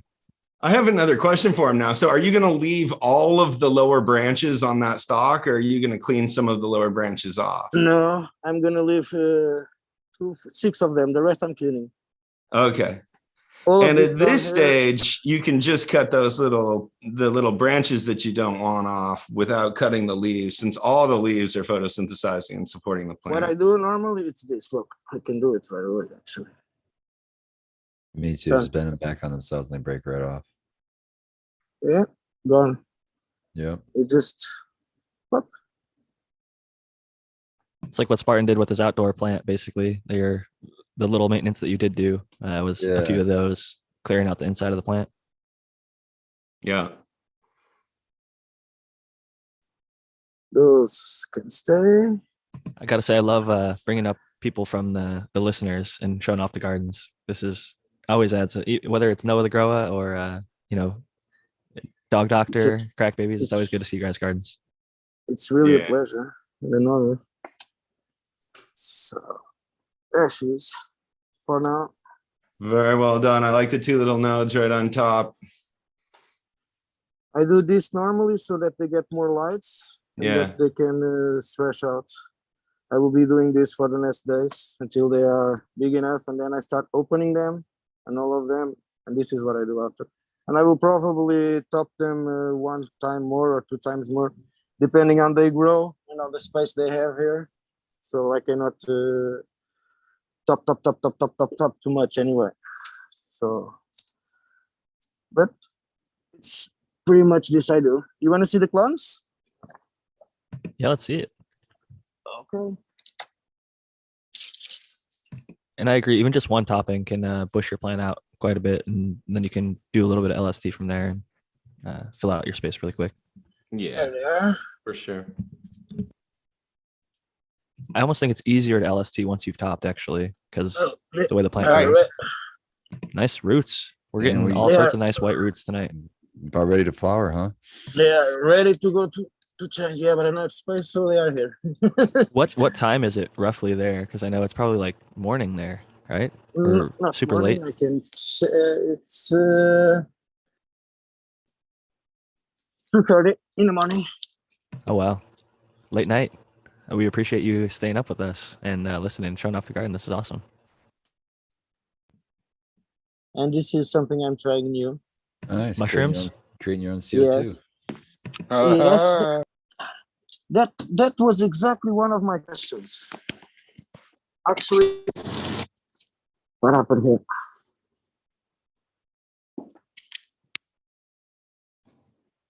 Can you hear me? You cut I out for a stopped it. second. We can hear you now, though. Right, okay. I was thinking about, since what I grow it for myself, on transforming this tent on a mushroom tent, but not shrooms, like mushrooms to eat and for meals and everything, and using the CO2 because they produce CO2 for the tent. Is this a good idea, or Yeah. shouldn't I do? Or should I That's a mix? good idea. That is a good idea. Mhm. For your health, Because- for the eating, and for the CO2, it's a great benefit. One, mushrooms are extremely expensive, so getting them locally cultivated is awesome, and you could also probably, I don't know, sell them in farmers markets or local restaurants. But two, you're gonna add some CO2 to your room that you didn't have before, which will definitely help the plants grow. So win-win for sure. I've been digging in. There's these bags that you just hold, and you have to take care of them, of course. But it doesn't sound that difficult, and it looks great. And I love mushrooms, so I think Spartan's tried one where you just like hang it in your room for extra CO2, and there's also ones that you like open it and just spray with a water bottle, and it like grows out of a little box or bag or whatever. It's pre-inoculated basically, and there's a lot of simple like grow your own mushroom kits now that Yep. seem to make it a lot easier. And then when they're all done, those blocks, the mycelium blocks, the spent mycelium blocks, you can throw into a compost pile and you can add some fungal aspect to it, or through a worm bin if you want. The worms love it. It's a good addition. that's a good idea too. Nice, I like that. Thank you. I need to try to reconvince my wife to let me make a worm bin, because today I drove an hour to try and go get some worm castings to a place, and then they ended up not having them despite listing on their website. I checked in stock for that specific item. I really like Terravesco. It's from like Sonoma Valley Worm Farm. They run like the biggest little farm, I guess. But Clackamas Scoot recommended them, and I used them for about a year, or probably 2 years now, I guess, since the pandemic started, because my local place shut down. And I definitely am a huge advocate for worm castings. I actually scrapped my last run and am not growing right now because I don't have worm castings to re-amend my veg. And so taking a little break, but I've got some that'll be here in 2 days. So I'll be back starting up again soon. So I miss it already, even though it's only been a short period of time. Definitely miss taking care of the plants. Yeah, for sure. That's what's always, I'm sure everyone here's heard it before, but I love that saying that cannabis, using cannabis isn't addictive, but growing it sure as hell is. It is, and I would it's a agree. therapy. It's a therapy. Yeah, I'm a pretty big fan of using it though too. Let's just be. Oh straight yeah, about but I'm that. not addicted. I'm addicted to growing. I've actually grown cannabis longer than I've smoked it. Really? No. Okay, well that's Yeah. something. That's rare, I think. Some people are like that, but yeah, no. No, I've been smoking since I'm 13, so I was growing. I was 16 first time I put a seed on the floor or something. Similar experience here. Started smoking early and then grew a few years later, but I was just a water boy for somebody else's situation. It was cool to get shown the ropes. It was kind of like a bigger version of what we're seeing over at crackbabies. DWC, just shit ton of DWCs, and instead of LEDs, it was HPS. But they made a killing, and they ran all one fucking clone. It was this Afghan Kush, flowered in about 47 days, It wasn't ready in 47 days, but they took it then. And man, that shit moved like just crazy. So that was in mid 2000s. Wow, looking back at it, it's just crazy to think like the prices back then, like $7,000 pounds. And this shit just, there was no break. It was like a $7,000 pound and it went all the way down. Like people were paying like $500 ounces, like just 400, Yeah. you know, for good shit on the street back then, like Dro or like Dank, just Yeah. real good shit. It was expensive. And I was just getting paid like trimmings to like help trim. And like, I was just happy to be part of the fucking operation, man. I was young and dumb. But I definitely learned something from it. And I'm happy to still be able to do it now, fucking long time later. Not as long as Tao, shit, the OG in the room probably of all of us. I don't know. I was young and dumb. Now I'm just dumb. No, I'm joking. Now I'm just But yeah, those prices were very beautiful thing at the time. Oh man, in New York, I can imagine it would be quite advantageous. I heard some Yeah. stories about like when sour was big, the prices that it was going for, just kind of ridiculous to think about. But when it's the best thing around and people had the money, I they were got- willing to pay whatever for it. I was getting $500 an ounce for a while. And looking back and thinking about that now, it's just like insane. That's yeah. You Just thinking feel about like, it, knowing the cost to produce. Sorry, Matthew, go ahead. that's right. No, actually, this might. I'm curious if your question, I think, synergizes with mine, which is that, do you feel like with the price, this is sort of a weird topic. We don't have to get into it too much, but the price going down, do you feel like it has affected? Do you feel like it's had some maybe unintentional positive effects though, particularly with regards to like people being competitive and perhaps even being lethal about it and that kind of a thing where you were growing, or not so much, Tao? I guess it's open I to other guess people. I would imagine that's why that was definitely partly why the price was so high, because it was illegal, and to actually produce something of that quality, someone was probably risking themselves. Because I keep saying this and thinking this a lot now. Why the dispensary is most of the time is subpar? It's because it's traveled. Like just going in a car, I don't know. I guess you could package it very well, and people probably do, but just travel and time break down stuff and change it. So but yeah, being legal, the price is coming down is good, except for when somebody, well, I don't know if this is happening anywhere. Maybe I think it did in Canada. The cutthroat pricing to put the other competitor out of business, which is good for the consumer, but not so good for everybody else. Happening in California for sure. There are people selling at a Absolutely. major loss Right, to get so- market dominance.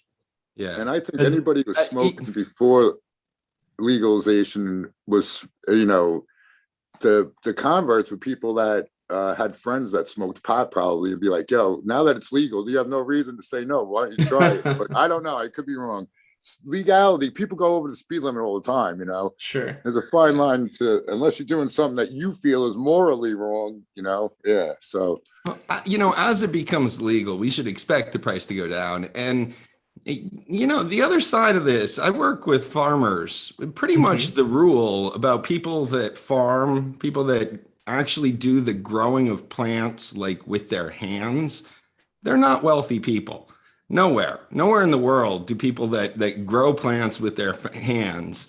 Farm owners sometimes are pretty wealthy people. Sometimes people that sort of farm with mass machines and have like, latifundias or something are pretty wealthy. But people that grow plants on the scale that we grow plants, they don't make money doing it really. And that's because there's not a lot of barriers to entry to it. It's something that people can do pretty easily and they can do for themselves. And you have to concentrate sort of a lot of capital in order to make a lot of money off of it. So the idea of having sort of a home grow size operation and sort of, selling your harvest and making money from that is entirely an economic profession that's sort of enabled because of the legal regime. And this is sort of a part of the double-edged sword of of how cannabis becomes legal and what happens to people that have been pioneers or been working in this industry for a long time as it does, and the market dynamics around it start to change. But I mean, if we went to the sort of the basic agricultural economics about how much cannabis should cost, it's still way overpriced compared to its production cost. Yeah, Doc, one of the things I was going to say is like the legal market now is getting blamed because of the taxes and everything. So they're getting $60 an eighth. Right. That's how come there's a slew of black market growers that are getting away with it now easier and producing a lot, selling it cheaper than no. If it was just the me or any home grower versus the dispensary, they could probably make it happen. But like the onslaught and the production, and that's it, right? Yeah. The heavy taxes that are applied to the consumer markets in medical and recreational states provide the pricing cover for the black and gray market producers to still have sort of room to live, and to sell their product for enough. Because if the price really did get closer to the price of production at scale, and there weren't sort of legal obstacles around growing it at scale in an outdoor setting, the cost would really collapse. I mean, down to like the cost of a bushel of wheat. We don't even have to talk, like, speculate. Oregon, this happened. They gave out all the licenses. People grew as much as they could. And guess what happened? Ounces were being sold for less than $1 a gram. You could get an ounce. It wouldn't be the best stuff on the whole planet, but I talked to people, listeners of this show, sent me photos like, oh, I got an ounce of Jaeger for, $25, literally less than $1 per gram. And they showed it. It was some loose trim and a lot of small buds, but they said it was terpy and it got them medicated. So it worked out for the consumer in that case. In other cases, I think that it's not necessarily working out for the consumers. Like in California, the taxes being too high pushes a lot of people to going to unregulated, which some people are fine in the unregulated market. They've been growing great, healthy plants or whatever. But there are people that do dubious things. Like there are cartels still growing it and spraying nasty ass shit. And we're cutting down forests. Like that's another thing that really pisses me off. Yeah, or stealing water, doing any number of other things that aren't really power. Good social forces in our world right now. Yeah.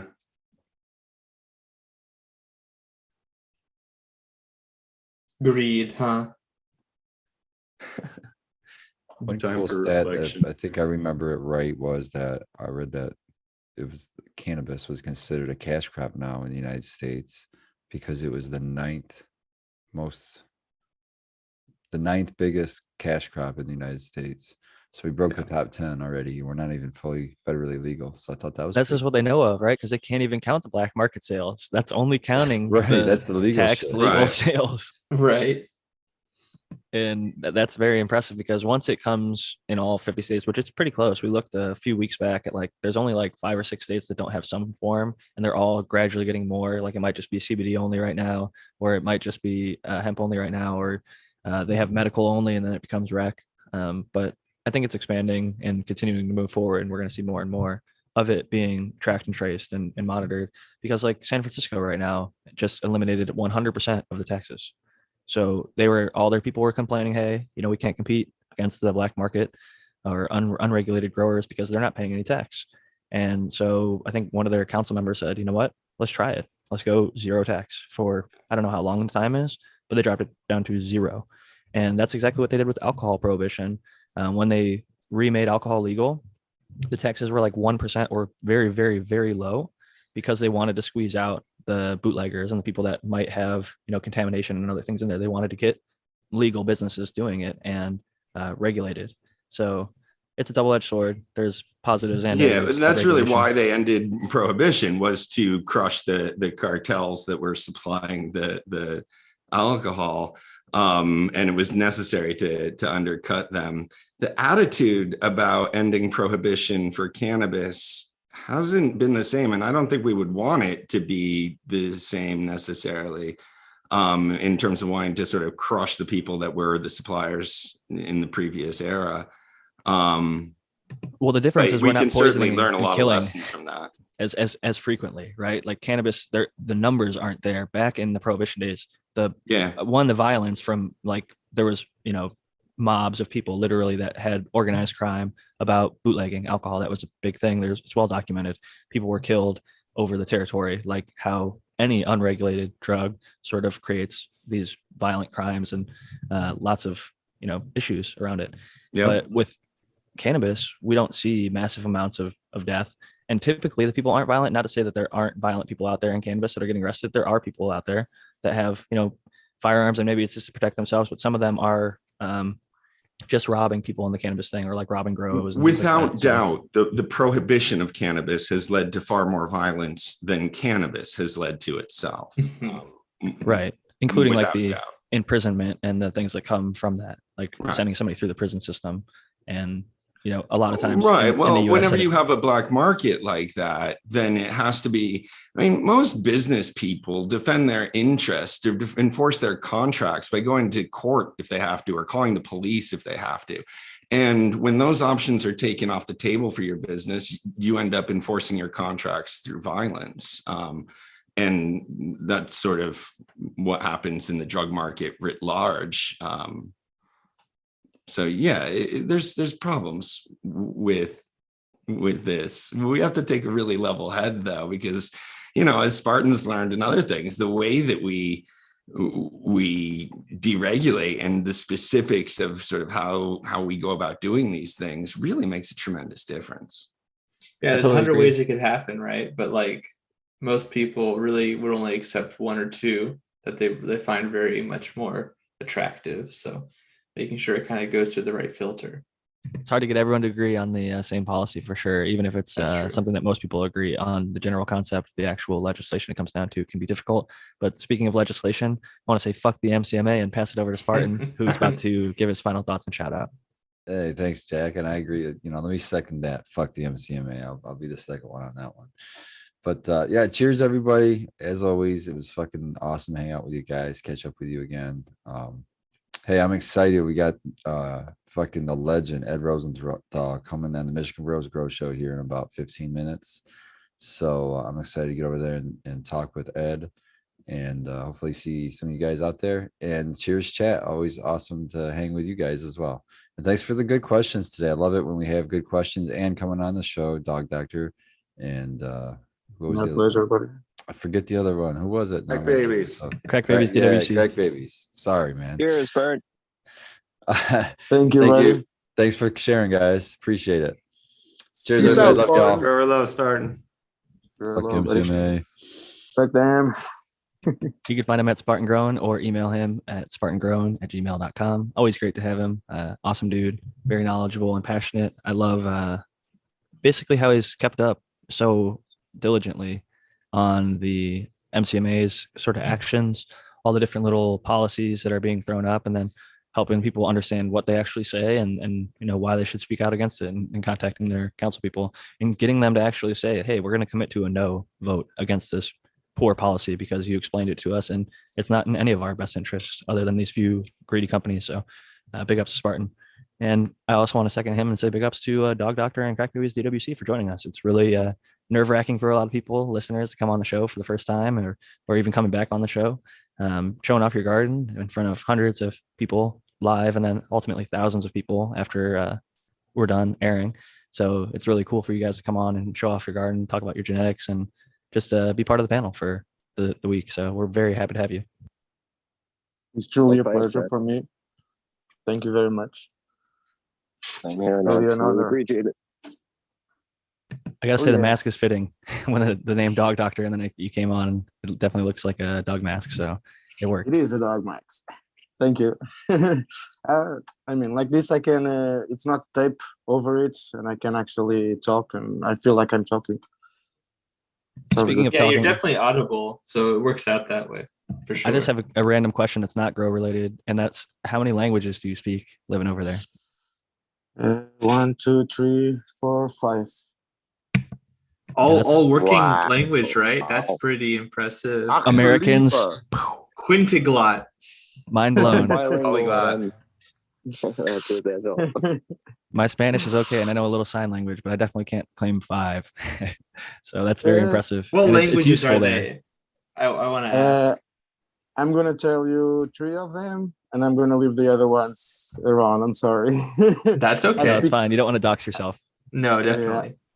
I speak French, a little bit of Italian, a little bit, and I speak Spanish, and I speak English, English. and yeah, and I can understand and speak a few more.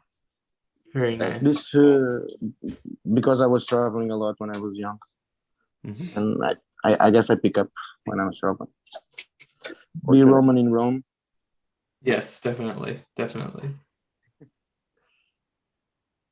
I wish I You, would have picked up more language when traveling. Definitely haven't done enough of it, I guess, to immerse myself. I think when you're over there, when everything's kind of so close together and so many different languages are spoken within, like in the US, if you drive 10 hours one way or like took a train, you're still speaking English. You know, whether you're in Texas or in Ohio or, you know, Maine, whatever, everybody's speaking English for the most part.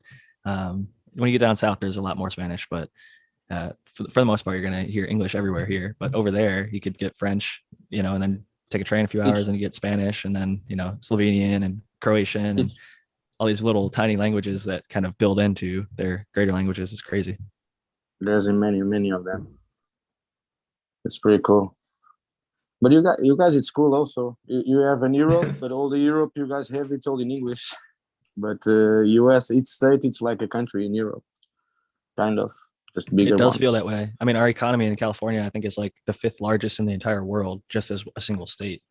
Just California? Yeah, just as California. Our agriculture is just so insane, and other like entertainment, other exports that we have make so much money. Wine, and Hollywood lots of stuff. Hollywood, yeah. And Silicon Valley. Google and Silicon Valley, exactly. Formerly Tesla, but they just moved to Texas. Yeah, the smartest computer in the world, supposedly it's there. This AI. Oh, right at here. MIT, you mean? If you want to ask any questions, I'm right here. Smartest man in the world, the American one, anti-aging expert, cannabis cookie. Now I understand why we're the superpower. California is, what was that quote? Fifth largest. 5th largest economy in the world. In the world. Big breadbasket for agriculture. Yeah, so considering the federal government has California plus the rest of America, yeah. All the people who it's funny to me, the people who say that, I mean, I totally empathize with the sentiment, but like moving out of California for tiredness of some of the restrictive legislation, I get it. But at the same time, I would rather be closer to the Californian breadbasket than farther away from it, personally speaking. Although I suppose you could make an argument for the Midwest. You can make an argument for someplace with more water or more stable supplies of water. Maybe the every Pacific state, Northwest. Every state has a very good argument to be made for it. Yeah. Some people are going to agree or disagree, and that's why we all kind of choose where we end up living, hopefully. Some people are born there and stay there forever, but I definitely traveled from where I originally was born and have lived in multiple states. And I've That's generous, Jack, saying every state has a good claim. No, I'm joking. I really do believe that. And maybe this is just like overly proud as an American, but I've been able to travel a bit and seen a lot of the different states. And I do think sometimes we get in this fog of thinking, oh, I'm from here, so my hometown sucks. And then people, like, I live in San Diego. I know people that are from here that are like, oh man, this place sucks. They never go to the beach. They never do any of like the hikes. They never do any of the beautiful shit that is offered to them because they just grew up around it and they take it for granted.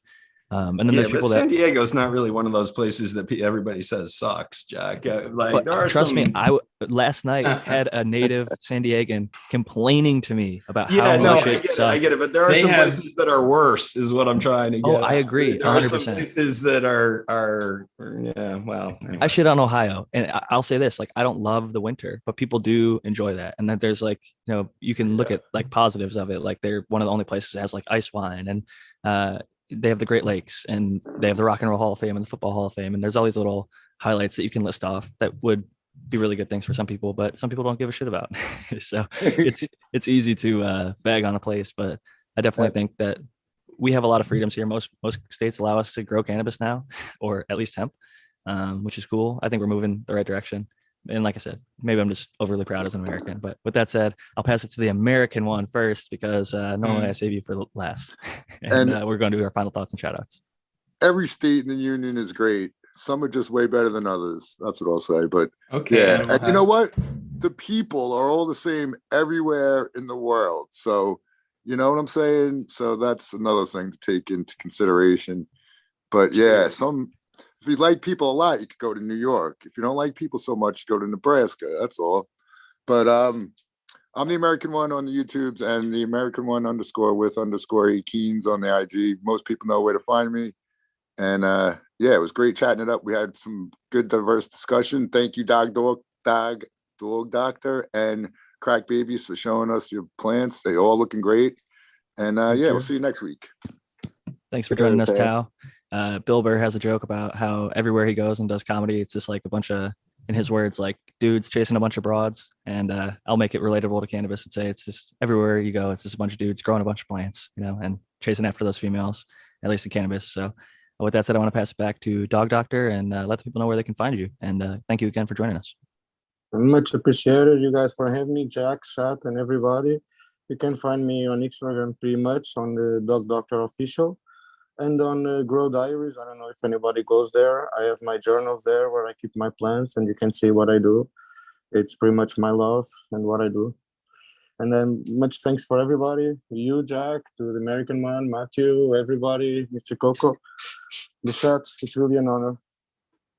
Please keep doing this when we keep showing up, if possible. Thank you. We will. And that's Dr. Coco to you, sir, who I'll pass it to next. Sorry. Not at all. Oh, no worries. I'm busting your chops a little bit. He is actually a doctor, though. He earned it. So I want to give him the credit. He deserves it. Should I go next, Jack? Yes, Doc. I think so. Hey guys. Yes, I am Dr. MJ Coco from CocoForCannabis.com. I want to make sure everybody knows about our New Year's Grow Challenge. It starts January 1st. We are doing media groups this year. So people in peat-based media, people in cocoa, people in water, people in soil. I think soil is probably less common than you may think. Because most of that's going to be in the peat group, but it's going to be a lot of fun. We got a big giveaway the first week. And yeah, I hope everybody comes and grows with us in the New Year's Grow Challenge. Find that on cocoforcannabis.com/challenge. And like I said at the top of the show, I'm doing a big giveaway with my next par test video. I think I'll get it out on Wednesday evening.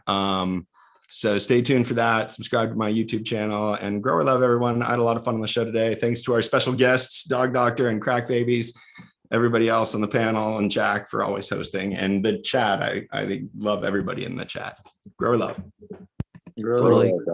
Growers love to the chat for sure. They had some great questions tonight, and we had some awesome panelists. And the next one I want to pass it to is Crack Babies DWC. Thank you for joining us.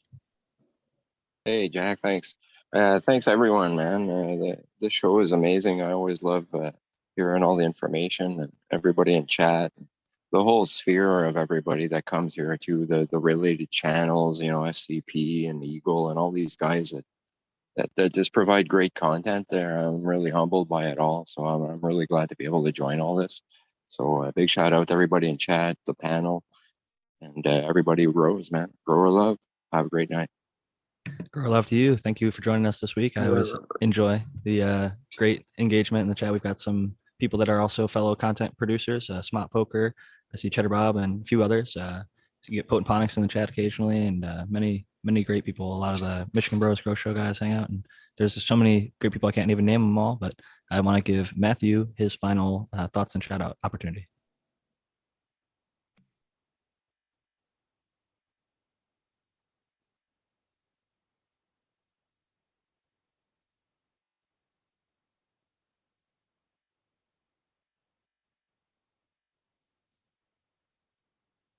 Sorry, I froze.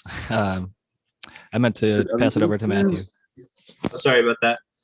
Yeah, my name is Matthew Gates. I'm an integrated pest management specialist. And if you're interested in my plant health information and some of the places where I've been talking about this, you can find some of my work on Skunk Magazine, not only their website, but also their last few issues and the foreseeable issues, as well as a staff writer. I was talking on the second annual virtual aquaponics conference where we talked about the Everswarm and the various pests of cannabis, common and rare, and some of the new ones coming up, and how the context of the pest ecology is changing, not only in the United States of America, but also globally. And you can also find a lot of my information about that kind of research and my interpretations of research on my YouTube channel, Zentanol, which is the one I've been commenting in here. So if you're interested in that, please take a look at my stuff. Also on Instagram at SyncAngel and on Twitter at SyncAngel.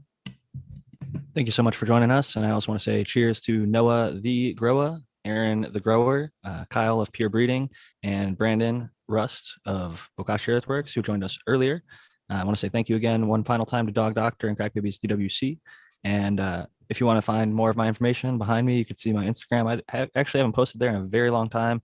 Instagram has been pretty weird about trying to like delete people's posts and cannabis related stuff. So I just kind of DM people and do stories for the most part if I ever do post over there. But yeah, that's where my primary content is. I haven't been posting too much. This show is about as much free time as I've got for my cannabis content per week. Which that said, I might be posting the podcast a little late. I have to do a work event tonight with Lady Greenstock, little cannabis, business, engagement, I guess, getting to know people. So that should be fun. I'm looking forward to it. And if you want to get a copy of my book, 50strains.com. If you want to find me on Twitter, Jack_Greenstock. And if you need to, if you're not on social media at all, you can hit up jackgreenstock47@gmail.com. Big ups to the chat. Really awesome people. So we did definitely get to a lot of the questions. And if we did miss you, feel free to DM us. I try to get back to basically everybody. I don't think that I've ignored anybody. If I did, resend me a message and I'll try to get back to you. So with that said, Jack Greenstock signing out. Peace and love, y'all. Grow love, everyone. Grow love, everyone. Thank you. Love. We'll see y'all at the same time next week. Have a good one. We'll be here.